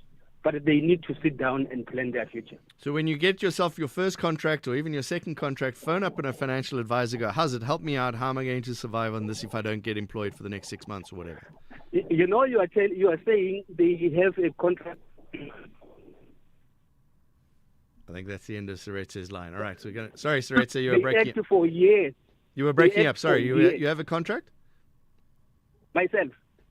No. You were saying you have a contract. Your phone broke up. No. I don't have a contract. I'm not working. No, I know. You were saying when I asked about financial advisors, you were going to say something. No. Yeah. Okay. Unless if I did not understand you. Okay, never mind. All right, that phone line broke up. So let's say talking about films. Let's take some more voice notes. What do we got? Something related to that? Yeah, we do. Good morning to you. Good morning, sir. On this thing about actors dying poor and artists dying poor, I actually have no sympathy for them. You know, I work in an industry where you work today, you work for 3 months, and you can go without earning, and in the third month you'd earn a big check. It doesn't mean you must go on a spending spree and buy a BMW just because you belong in a certain category of employment and that you're in the limelight. You've got to plan for yourself. These guys earn tremendous amounts of money, go on spending sprees, and then expect us to feel sorry for them when they die poor. Come on, man. Contract workers, welders, boiler makers in the colored community, they work for 6 months and they don't work for 6 months. Who feel sorry for them when they spend all their money? This is Mr. Rafiq from the Eastern Cape. Let's go to phones. 086 000 2032. Senzo, you want to talk about SASSA? Go ahead. Senzo, are you there? Yeah? Yeah, go ahead. Yes. No, I'm calling because there is a guy who just called. He said there is no one who's earning a grant who's a foreigner. Maybe this guy is not from South Africa or somewhere. I'm from KZN. I've been working at in Gwavum, you know. Gwavum is next to Swaziland. Every day when there is this payday, grant payday, they come from Eswatini to South Africa. There is a store there by the name of Steri Spa to earn this grant. And next to Mozambique, there is a small township called, town called Mangus. People from Mozambique, they come and earn a grant in South Africa. Even my grandfather from my mother's side, he is from Swaziland. How have they registered? I'm not sure how, but it's something to do with fraud and corruption from our government, people who are working from Home Affairs, I think. So do you think that this SSD, this BBE that has been implemented will be able to get rid of that? Yeah. Everything relies on corruption in South Africa. Right. So if you can identify people correctly, then that'll get rid of the corruption, right? Yes. I'm talking this because even my mother was born in Swaziland by a Swazi grandpa. My grandpa is any grant from South Africa. Okay, all right, Senzo. Yeah. Maybe this will get rid of that. Let's see. No, Senzo, thanks, thank you Mr. very much, Senzo in KwaZulu-Natal. It's 9 minutes to 9. SAFM, guiding you through the rush hour traffic. Try to avoid the Mike 1 between Buccleuch and Central Joburg this morning. JMPD operations underway down by Houghton Drive on the southbound track. It's a backlog of plus 45 minutes, 50 minutes to get through from Woodmead down to Houghton Drive. So really extreme queues through there. Crash coming into Galulis on the N12 and R24. Two lanes are open, but the N12 and the R24 merging into that from Edenvale into Galulis. Quite heavy. Crash on Bowling Avenue at Kelvin. That's slow coming south into Sandton. Traffic lights are out on Rivonia at Kelvin, so there's a delay as well. Both of those routes in from the north heavy, and a crash on the N1 after Malabongwe Drive. So quite a heavy backlog coming through from Bayers Nordia. A bit of pressure getting into the N1 from Malabongwe coming through from the Sharonley area as well. The R21 northbound still queuing into a crash in at Pomona Road. That's if you're leaving the airport. Pretoria easing up nicely, looking good actually across the Tshwane region. A couple of breakdowns around Durban taking absolutely all morning to clear up. One's been there since the early hours of this morning, very early hours, pitch black hours. N2 south at KwaMashu Highway, traffic backlogging through Umhlanga. Northbound, there's a breakdown after Spaghetti Junction in that set of roadworks, and that's a heavy queue still coming through from the M7. In fact, I think there are multiple breakdowns on that N2 between the M7 and Spaghetti Junction. Cape Town today, no lights on the Kuberg Road at Plattercliff. If you're exiting Tableview, that side it's heavy. Probably others going the other way because Marine Drive off the West Coast Road down through Sunset Beach looks fairly heavy. The broken down bus N2 inbound at Rappenberg Road is being cleared, but the traffic's still heavy from the airport through to town, and plenty of traffic on the M3 still from the bottom of Wynberg Hill all the way up to Paradise Road and then beyond into Hospital Bend. Rob Byrne, SAFM Traffic. Get ready, South Africa! 12,000 athletes from every corner of the country will hit the ground running in the 5th edition of the Hollywoodbets Durban 10 Kilometer. A thrilling road race starting and finishing at Hollywoodbets Kingsmead Stadium. It's more than a race. It's all about community, good vibes, and rising to the challenge. Catch the action live on Saturday, 30th of August at 7 a.m. on SABC2, SABC Plus, and across SABC radio stations. Hashtag Let's Run and feel the energy. Brought to you by SABC Sport. For the love of the game. The Northwest Provincial Legislature Portfolio Committee on Economic Development, Environment, Conservation and Tourism, chaired by Honorable Mpoku Nou, will conduct a public hearing on Northwest Biodiversity Management Amendment Bill on 3 September 2025 at Barolombo Mariba Tribal Hall in Tsidilamolomo in Ngakamudiri Mulema District, Wolmaranstad Town Hall in Dr. Kenneth Kaunda District, Tseuche Community Hall in Tseuche in Dr. Ruth Somuti Mumpati District, and Okasi Community Hall in Bujanala District. All hearings start at 10. Call us on 086 000 2032.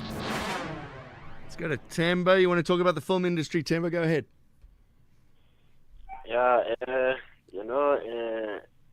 actually, the question of film industry, in my personal view, I think we were made to believe that if you are an actor, all is well.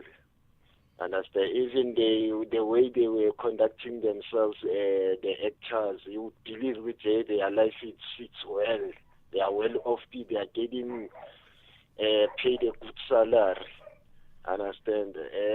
So it's so confounded that they are struggling. I understand. They are really struggling. So I think they should come up with a solution for themselves. These people who are in the film industry, they should establish a sort of for themselves a financial protection for their film industry, because it seems the government doesn't want to help them. Understand?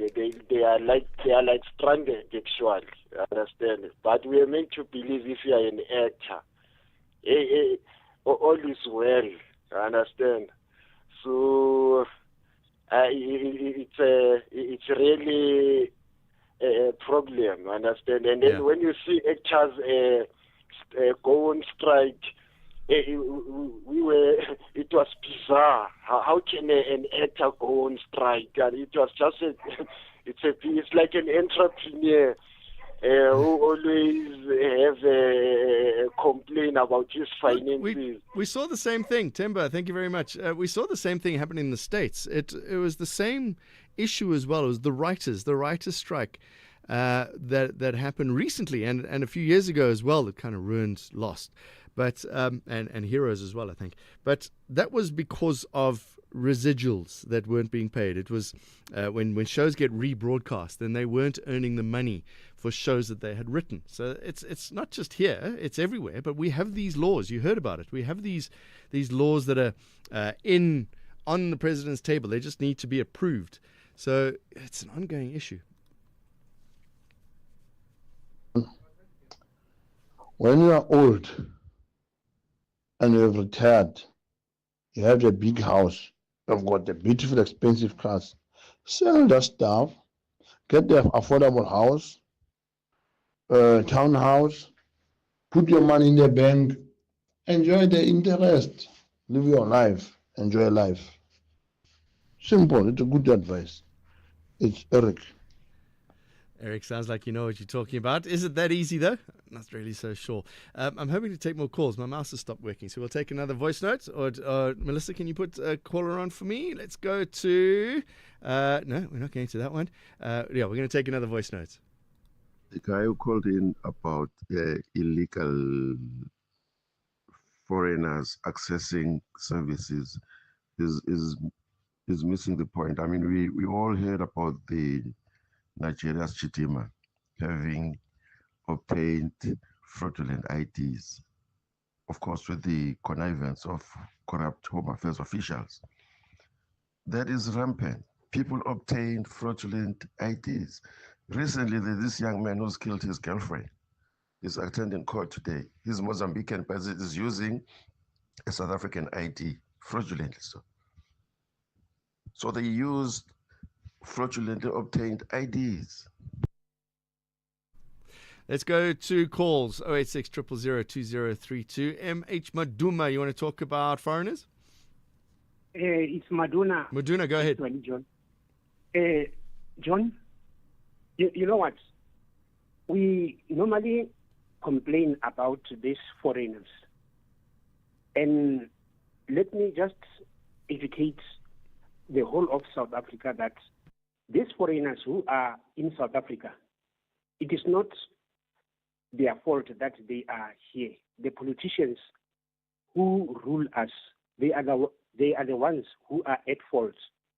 These foreigners, actually, they are protected by the Lord God himself. Because in Leviticus chapter 19, verses 33 to 34, God says, when a foreigner resides among you in your land, do not mistreat them. The foreigners residing among you must be treated as your native born. All right, Maduna, I don't think that's the same thing in any way. Let's go to Molekole in Port Elizabeth. Go ahead. Yes, John, thanks for taking my call. Sure, you got 30 seconds. Yes, the issue with me is NSFAS talking about deserving students and people with disabilities. But in their system, I'm meant to believe that there are a lot of undeserving students. And you complain through the call center. Mm-hmm. They deny the opportunity to have the issue reaching the Minister of Higher Education because of corruption. They are concerned about their friends and friends of politicians. People who are deserving to get financial assistance are overlooked. And I'm not happy. The only time I can be happy if I get an opportunity to present my case to the Minister of Higher Education, because it gets blocked at the call center. You go nowhere. All right. But it's really not fair. We'll put it on the list. One of the many things that we need to talk about. Thank you very much to the team, Mdu, Tabelo, Melissa, and Mpo for putting the show together. It's 9 o'clock. Tulas is back tomorrow.